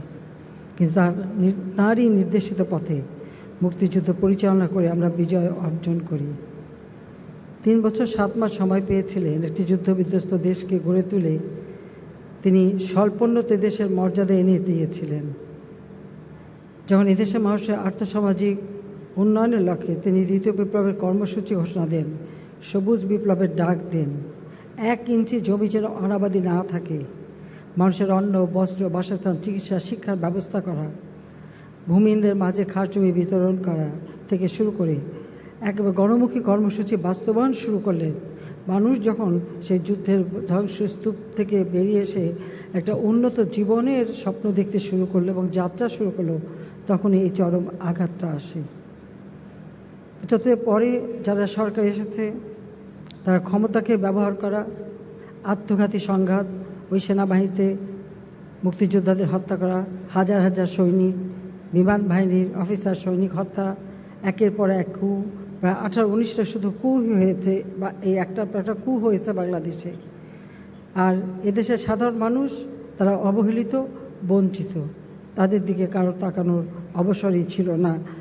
অবৈধভাবে দখলকারী করা ক্ষমতাকে কুক্ষিগত করে রাখারই প্রচেষ্টা ছিল, যার ফলে বাংলাদেশ আর এগোতে পারেনি। অনেক ঘাত প্রতিঘাতের পর 1996 সালে জনগণের ভোটে নির্বাচিত হয়ে আমরা সরকার গঠন করি, আওয়ামী লীগ সরকার গঠন করে। জাতির পিতা যে পদক্ষেপগুলি নিয়েছিলেন, যে আমাদের দেশে খাদ্য সংরক্ষণের জন্য তিনি 19টা জেলাকে ভেঙে প্রতিটি মহকুমাকে জেলায় রূপান্তর করেন, ও প্রতিটি জায়গায় একটি করে খাদ্য গুদাম নির্মাণ করা, এবং সেই সাথে সাথে খাদ্যের সাথে সাথে আমিষের যোগান দেওয়া, পুষ্টির নিশ্চয়তা দেওয়া, সেই দিকেই তিনি দৃষ্টি দিয়েছিলেন। এবং খাদ্য উৎপাদনের জন্য সার আমদানি করা, ভালো বীজ উৎপাদন করা, কৃষকদের কৃষি উপকরণ সহজলভ্য করা, সব ব্যবস্থাই কিন্তু তিনি করেছিলেন। এবং আমাদের লোক সংখ্যা বেশি, আমাদের জমির পরিমাণ সীমিত, তাছাড়া পারিবারিকভাবে যখন জমিগুলি ভাগ হয় তখন বিভিন্ন আইল দিয়ে যে ভাগ হয়ে যায়, যার ফলে কৃষি যান্ত্রিকীকরণ করা কঠিন হয়ে পড়ে, যে কারণে তিনি বহুমুখী গ্রাম সমবায় করে, সমবায়ের মাধ্যমে কৃষি যান্ত্রিকীকরণ করে উৎপাদনকে দ্বিগুণ করবার পদক্ষেপ তিনি নিয়েছিলেন। কিন্তু সে কাজগুলো আর তিনি করে যেতে পারেননি, এটাই হচ্ছে সবথেকে দুঃখের। আমাদের দেশ প্রাকৃতিক দুর্যোগের দেশ, আমরা এটা ধরে নিতে পারিনি যে প্রতি বছরই আমাদের সমানভাবে ফসল উৎপাদন হবে। বন্যা, খরা, জলোচ্ছ্বাস, বিভিন্ন প্রাকৃতিক দুর্যোগ আমাদের মোকাবেলা করতে হয়। এই প্রাকৃতিক দুর্যোগ থেকে মানুষের জানমাল রক্ষা করার জন্য যেমন বঙ্গবন্ধু শেখ মুজিব পদক্ষেপ নিয়েছিলেন, রেড ক্রিসেন্টের সহায়তা নিয়ে তিনি দুর্যোগকালীন সময়ে ভলান্টিয়ারদের ট্রেনিং দেওয়া এবং মানুষের পাশে দাঁড়ানো, ঝড় জলোচ্ছ্বাস থেকে মানুষকে বাঁচাতে একদিকে যেমন সাইক্লোন শেল্টার করা, সেই সাথে সাথে মুজিব কেল্লা করা, অর্থাৎ শুধু মানুষ না পশু পাখিগুলিও যেন রক্ষা পায় সে ব্যবস্থাটাও কিন্তু জাতিপিতা বঙ্গবন্ধু শেখ মুজিবই করেছিলেন। যে একই সাথে যেন পশু পাখি, কারণ আপনারা জানেন যে মানুষ তার গৃহপালিত পশু পাখি ফেলে আসতে চায় না, সেই জন্যই তিনি এই যে মাটির ঢিপি করে করা, যেটা এই নামটা কিন্তু স্থানীয় লোকদেরই দেওয়া মুজিব কল্লা, এটা জাতির পিতা বা কোনো আনুষ্ঠানিক নাম ছিল না, এটা সাধারণ মানুষই নাম দিয়েছিল। ঠিক সেইভাবেই কিন্তু তিনি দেশের মানুষের সুরক্ষার সাথে সাথে আমাদের গৃহপালিত পশু পাখি বা প্রাকৃতিক সম্পদ রক্ষার পদক্ষেপও জাতির পিতা নিয়েছিলেন। স্বাধীনতার পরে কোনো এক সাংবাদিক তাকে জিজ্ঞেস করেছিল যে আপনার তো কোনো সম্পদ নেই, আপনি কী দিয়ে এই দেশ গড়ে তুলবেন? বঙ্গবন্ধু শেখ মুজিব বলেছিলেন, আমার মাটি আছে, মানুষ আছে, এই মাটি মানুষ দিয়েই আমি এই বাংলাদেশ গড়ে তুলব।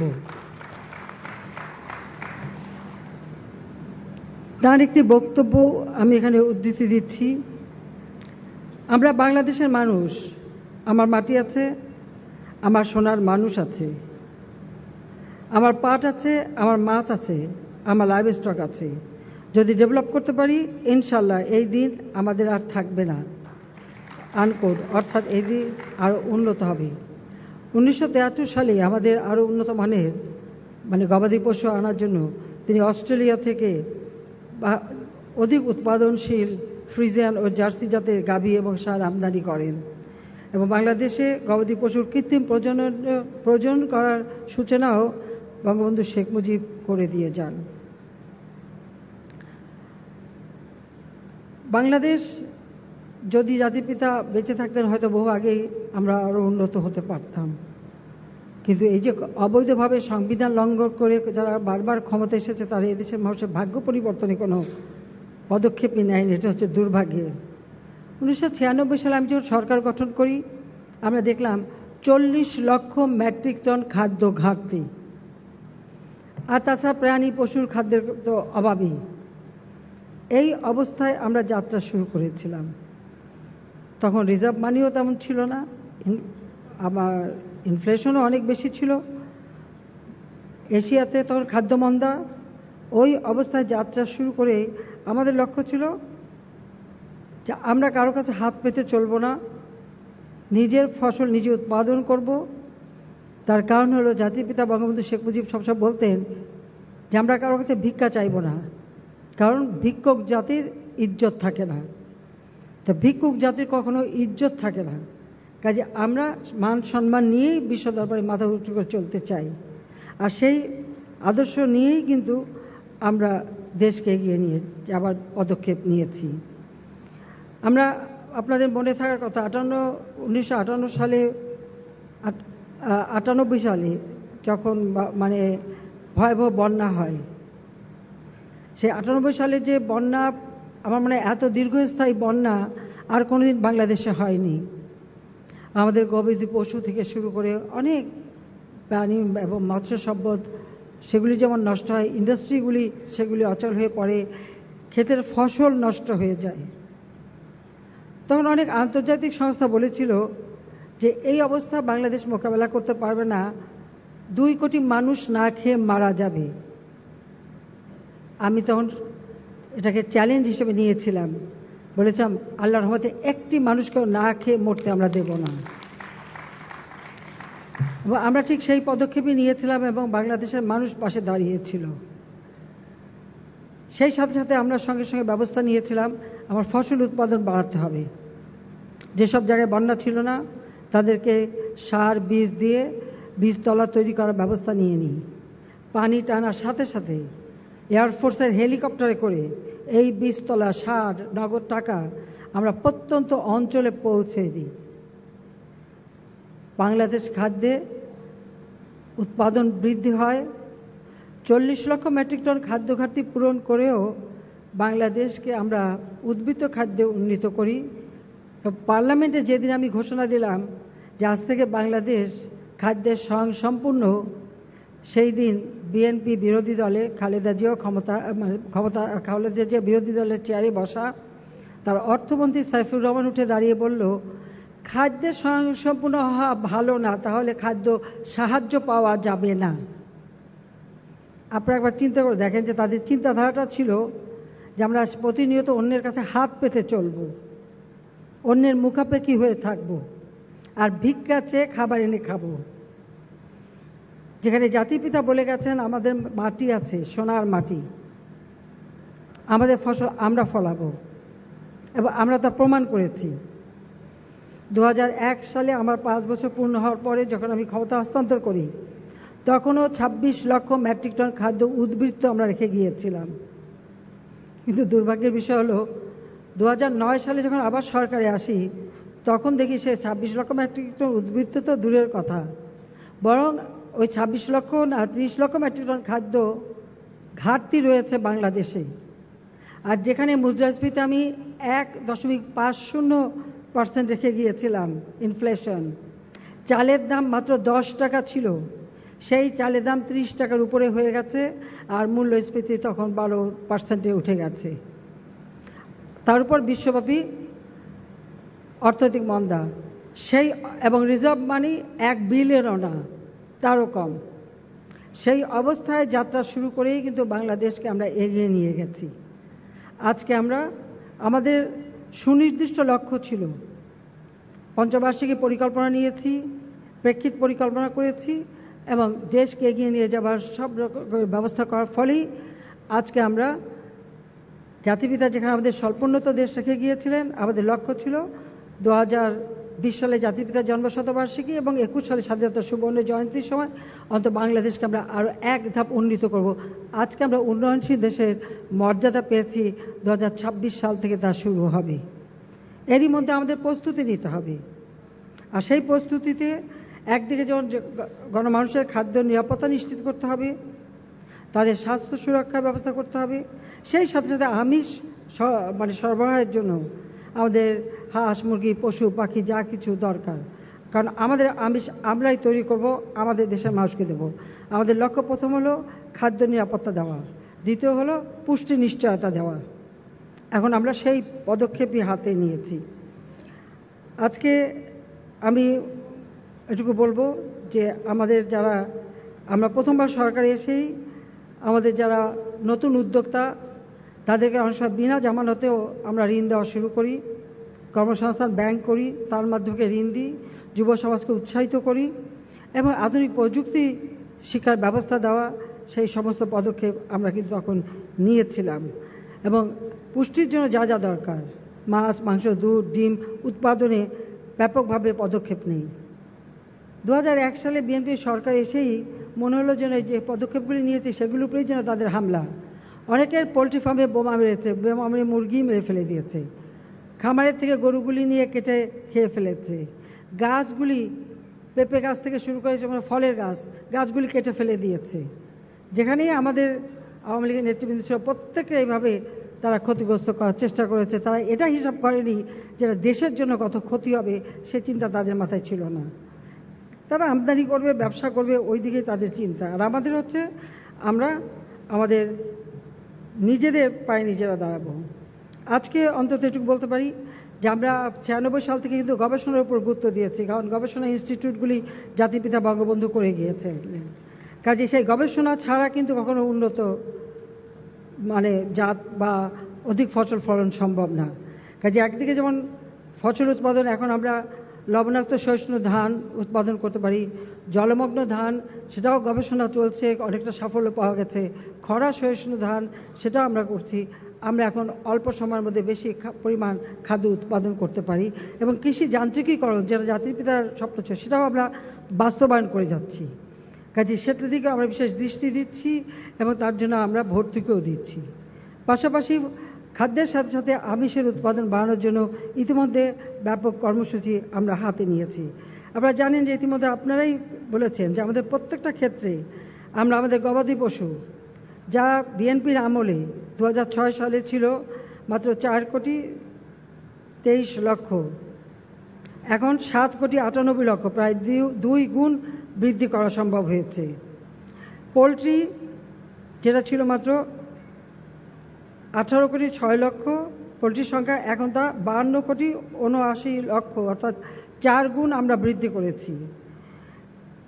সেই সাথে এমনকি লবণ, চা, দুধ উৎপাদন সব কিছুই আমরা বৃদ্ধি করেছি।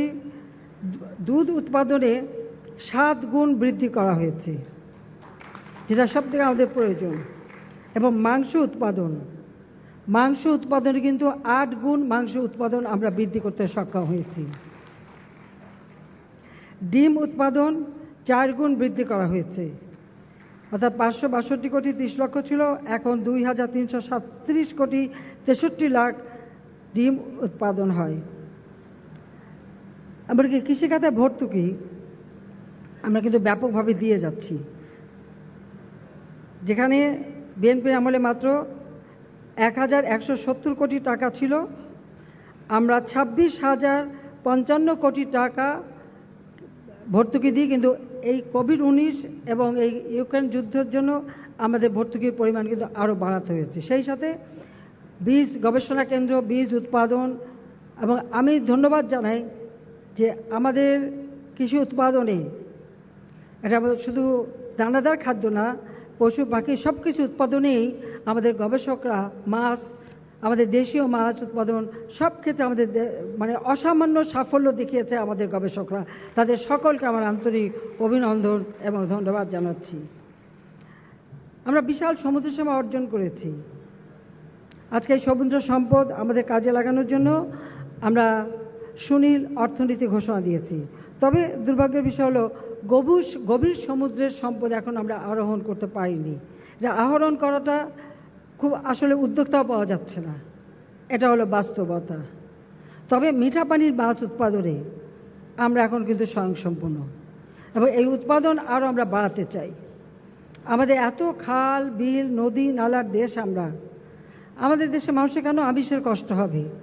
আর বর্তমান যুগে শুধু আমাদের না, বিশ্বব্যাপী এটা বলে যে মাংসের থেকে মাছ, সবজি সেগুলি হচ্ছে সব থেকে অধিক পুষ্টিকর এবং নিরাপদ পুষ্টি দেয়।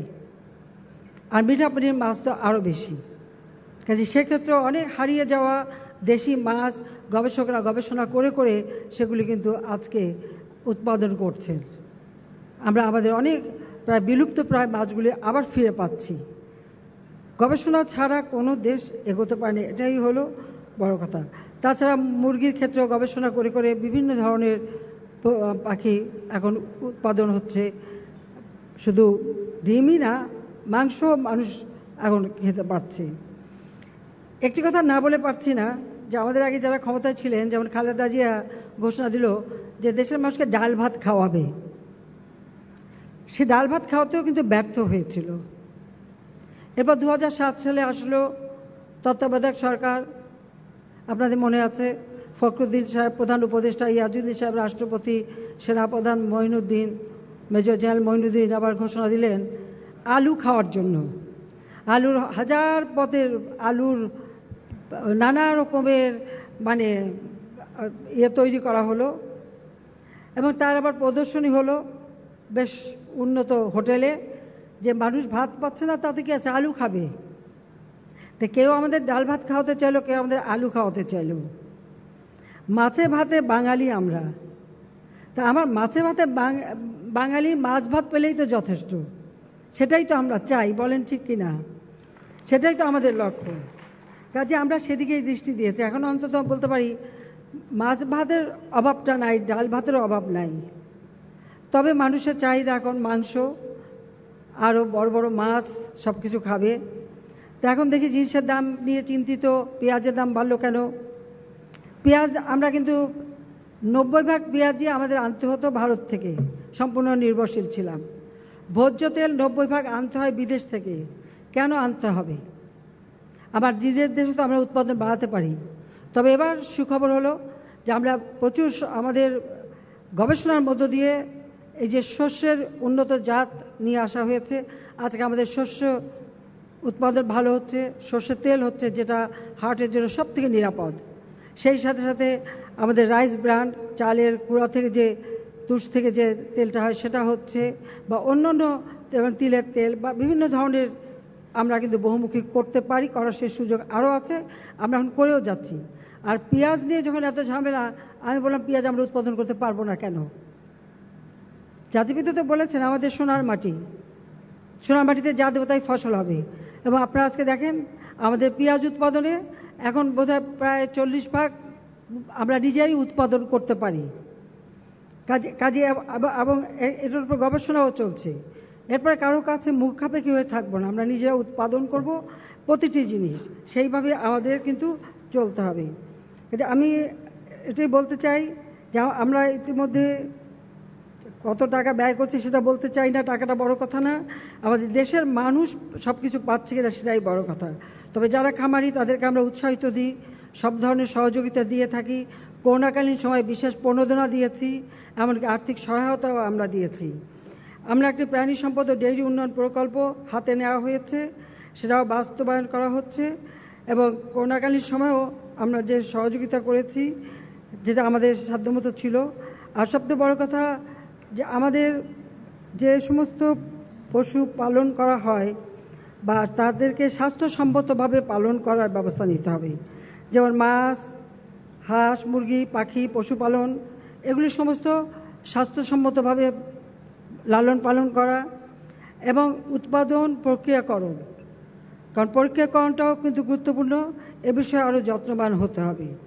সেই কারণ এখানে আমি আরেকটা কথা বলি, আমাদের কিন্তু একটা সুযোগ আছে, আমরা কিন্তু আমাদের হালাল মাংস পৃথিবীর অনেক দেশ এখন ক্রয় করতে চায়, আর সেই সুযোগটা আমাদের নিতে হবে।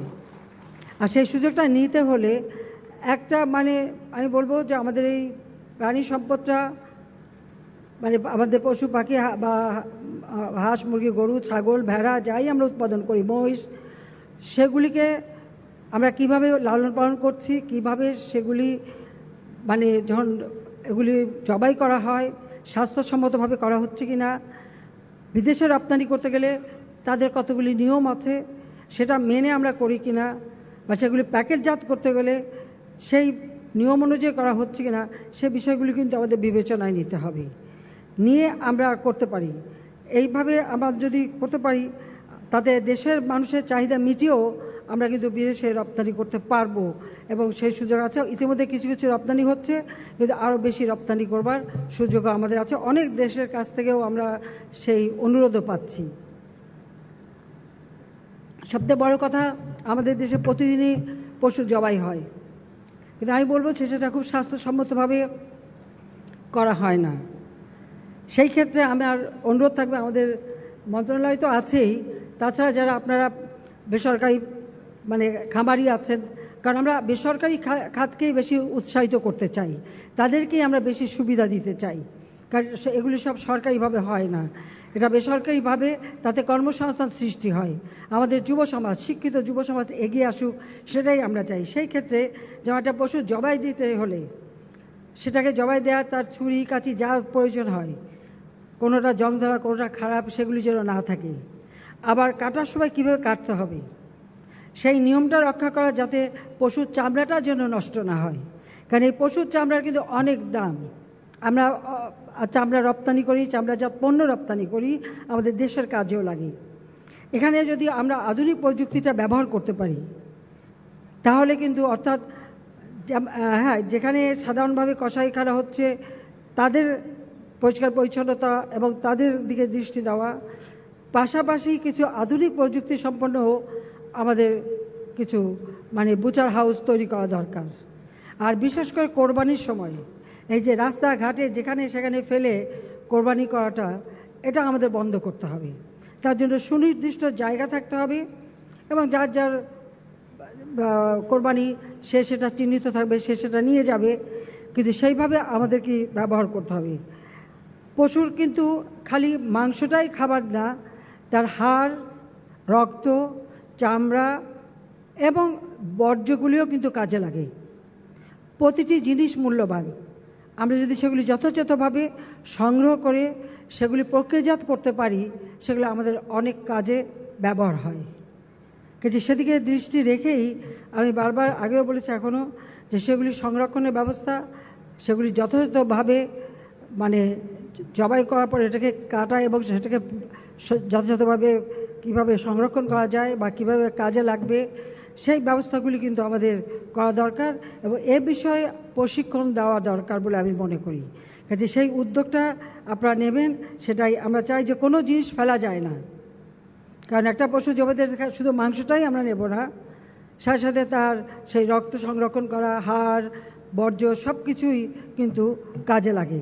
সেটা কিভাবে আমরা কাজে লাগাবো এবং কিভাবে এটা ব্যবহার করব এবং এর ভিতরে অনেক কিছু রপ্তানিযোগ্য পণ্য উৎপাদন করার সম্ভাবনা আছে, সেটাও আমাদের করতে হবে। আর বিদেশে যাতে আমরা এই হালাল মাংস বা যা প্রয়োজন সেগুলি পাঠাতে পারি সেদিকেও ব্যবস্থা করতে হবে। সবথেকে বড় কথা পশু চিকিৎসা। ইতিমধ্যে ভ্রাম্যমাণ আমাদের পশু চিকিৎসার ব্যবস্থা করা হয়েছে, প্রায় 470টা উপজেলায় এরা যাচ্ছে, চিকিৎসা দিচ্ছে। কিন্তু সেই সাথে সাথে আমাদের এই ভেটেরিনারি সাইডটার দিকে আরও দৃষ্টি দেওয়া দরকার। আমাদের প্রত্যেকটা জেলা উপজেলায়, আগে কিন্তু ঢাকায়ও ছিল পশু হাসপাতাল, আমরা এই যে জায়গাটায় আছি এখানে কিন্তু এক সময় বিরাট ডেয়ারি ফার্ম ছিল। ডেয়ারি ফার্মের সাথে সাথে কিন্তু এখানে কিন্তু এই পশু চিকিৎসারও ব্যবস্থা ছিল, কিন্তু আইয়ুব খান আমলে এটাকে সেকেন্ড ক্যাপিটাল ঘোষণা দিয়ে এই বিশাল ডেয়ারি ফার্মটাকে নষ্ট করে, পোলট্রি ফার্মটাকে নষ্ট করে। যাই হোক, আমাদের 8টা বিভাগ, আমাদের 64টা জেলা, আমাদের বিভিন্ন অঞ্চল ভিত্তিক যদি আমরা এভাবে ফার্ম তৈরি করতে পারি, পশু চিকিৎসার ব্যবস্থা করতে পারি এবং সংরক্ষণাগার তৈরি করতে পারি।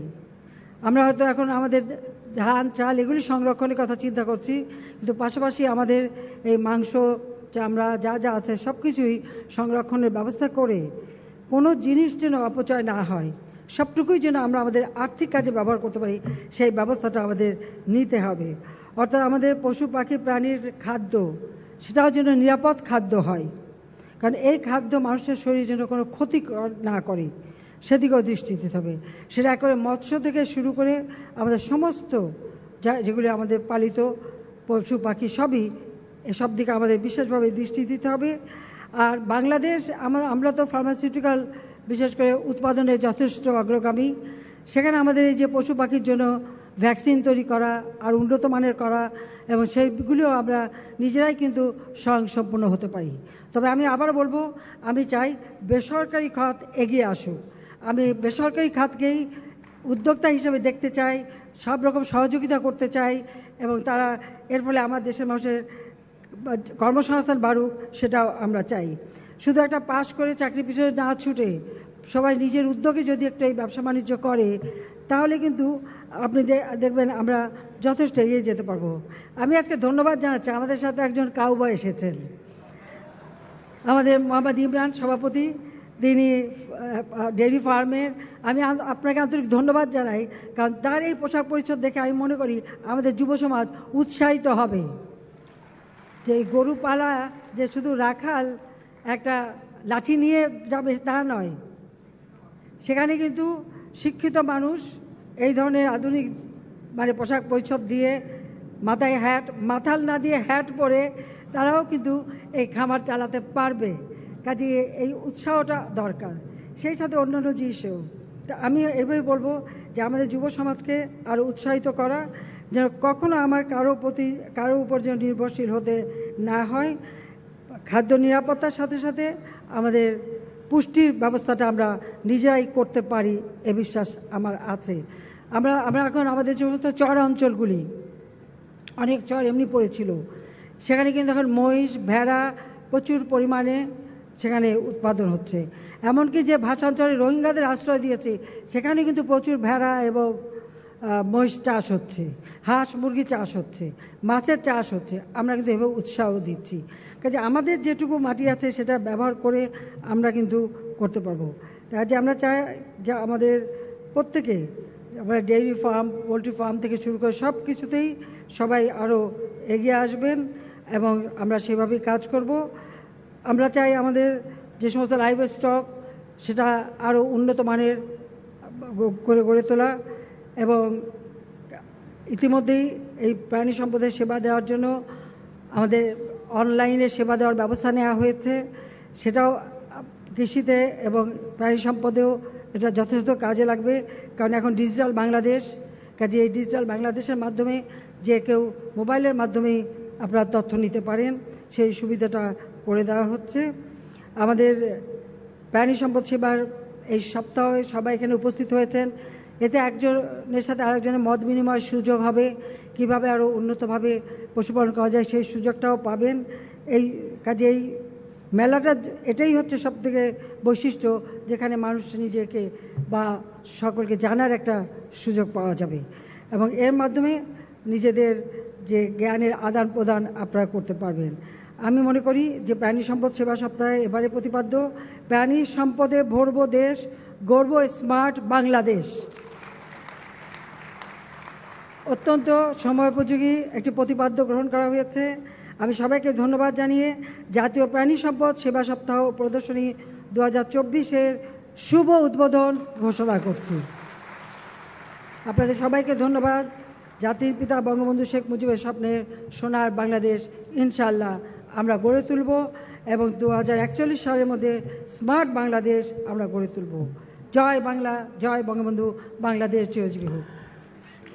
মাননীয় প্রধানমন্ত্রী মূল্যবান ভাষণ প্রদান এবং প্রাণী সম্পদ সেবা সপ্তাহ প্রদর্শনী 2024-এর শুভ উদ্বোধন ঘোষণা করার জন্য আন্তরিক কৃতজ্ঞতা ও অশেষ ধন্যবাদ জ্ঞাপন করছি। প্রাণী সম্পদ সপ্তাহ ও প্রদর্শনী সেবা সপ্তাহ ও জাতীয় প্রাণী সম্পদ সেবা সপ্তাহ ও প্রদর্শনী 2024-এর শুভ উদ্বোধন ঘোষণা করছি। বোধহয় একটু ভুল হয়ে গেছিল। এটা না, প্রতি বছর করলে এক জায়গায় না, বিভিন্ন বিভাগে বিভাগে বিভাগে বিভাগে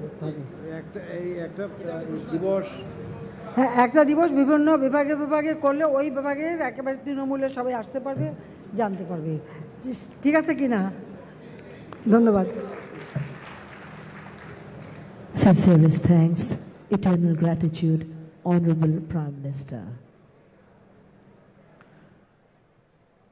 সম্মানিত সুধীমণ্ডলী, মাননীয় প্রধানমন্ত্রীর সানুগ্রহ অনুমতিক্রমে মৎস্য প্রাণী সম্পদ মন্ত্রণালয়ের উদ্যোগে এবং প্রাণী সম্পদ অধিদপ্তর কর্তৃক বাস্তবায়িত দেশব্যাপী প্রাণী সম্পদ সেবা সপ্তাহ ও প্রদর্শনী 2024 উপলক্ষে আয়োজিত অনুষ্ঠানের উদ্বোধনী পর্বের এখানে সমাপ্তি ঘোষণা করছি। এখন মাননীয় প্রধানমন্ত্রী প্রাণী সম্পদ প্রদর্শনী ঘুরে দেখবেন। আপনাদের বিনীতভাবে অনুরোধ জানাচ্ছি, মাননীয় প্রধানমন্ত্রী প্রাণী সম্পদ প্রদর্শনী ঘুরে দেখার সময় এবং অনুষ্ঠানস্থল ত্যাগ না করা পর্যন্ত সবাইকে নিজ নিজ আসনে অবস্থান করার জন্য বিনীতভাবে অনুরোধ জানাচ্ছি। Ladies and gentlemen, that brings us to the end of the inaugural ceremony of Livestock Services Week and Exhibition 2024. Honorable Prime Minister will now visit the exhibition. Distinguished guests present here are requested to please remain seated till the departure of the Honorable Prime Minister from the venue. Thank you all very much indeed.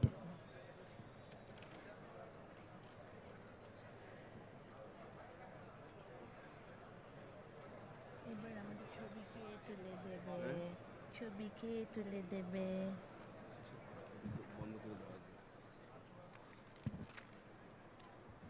উফ, ঘুমিয়ে গেলাম একেবারে বাবা রে।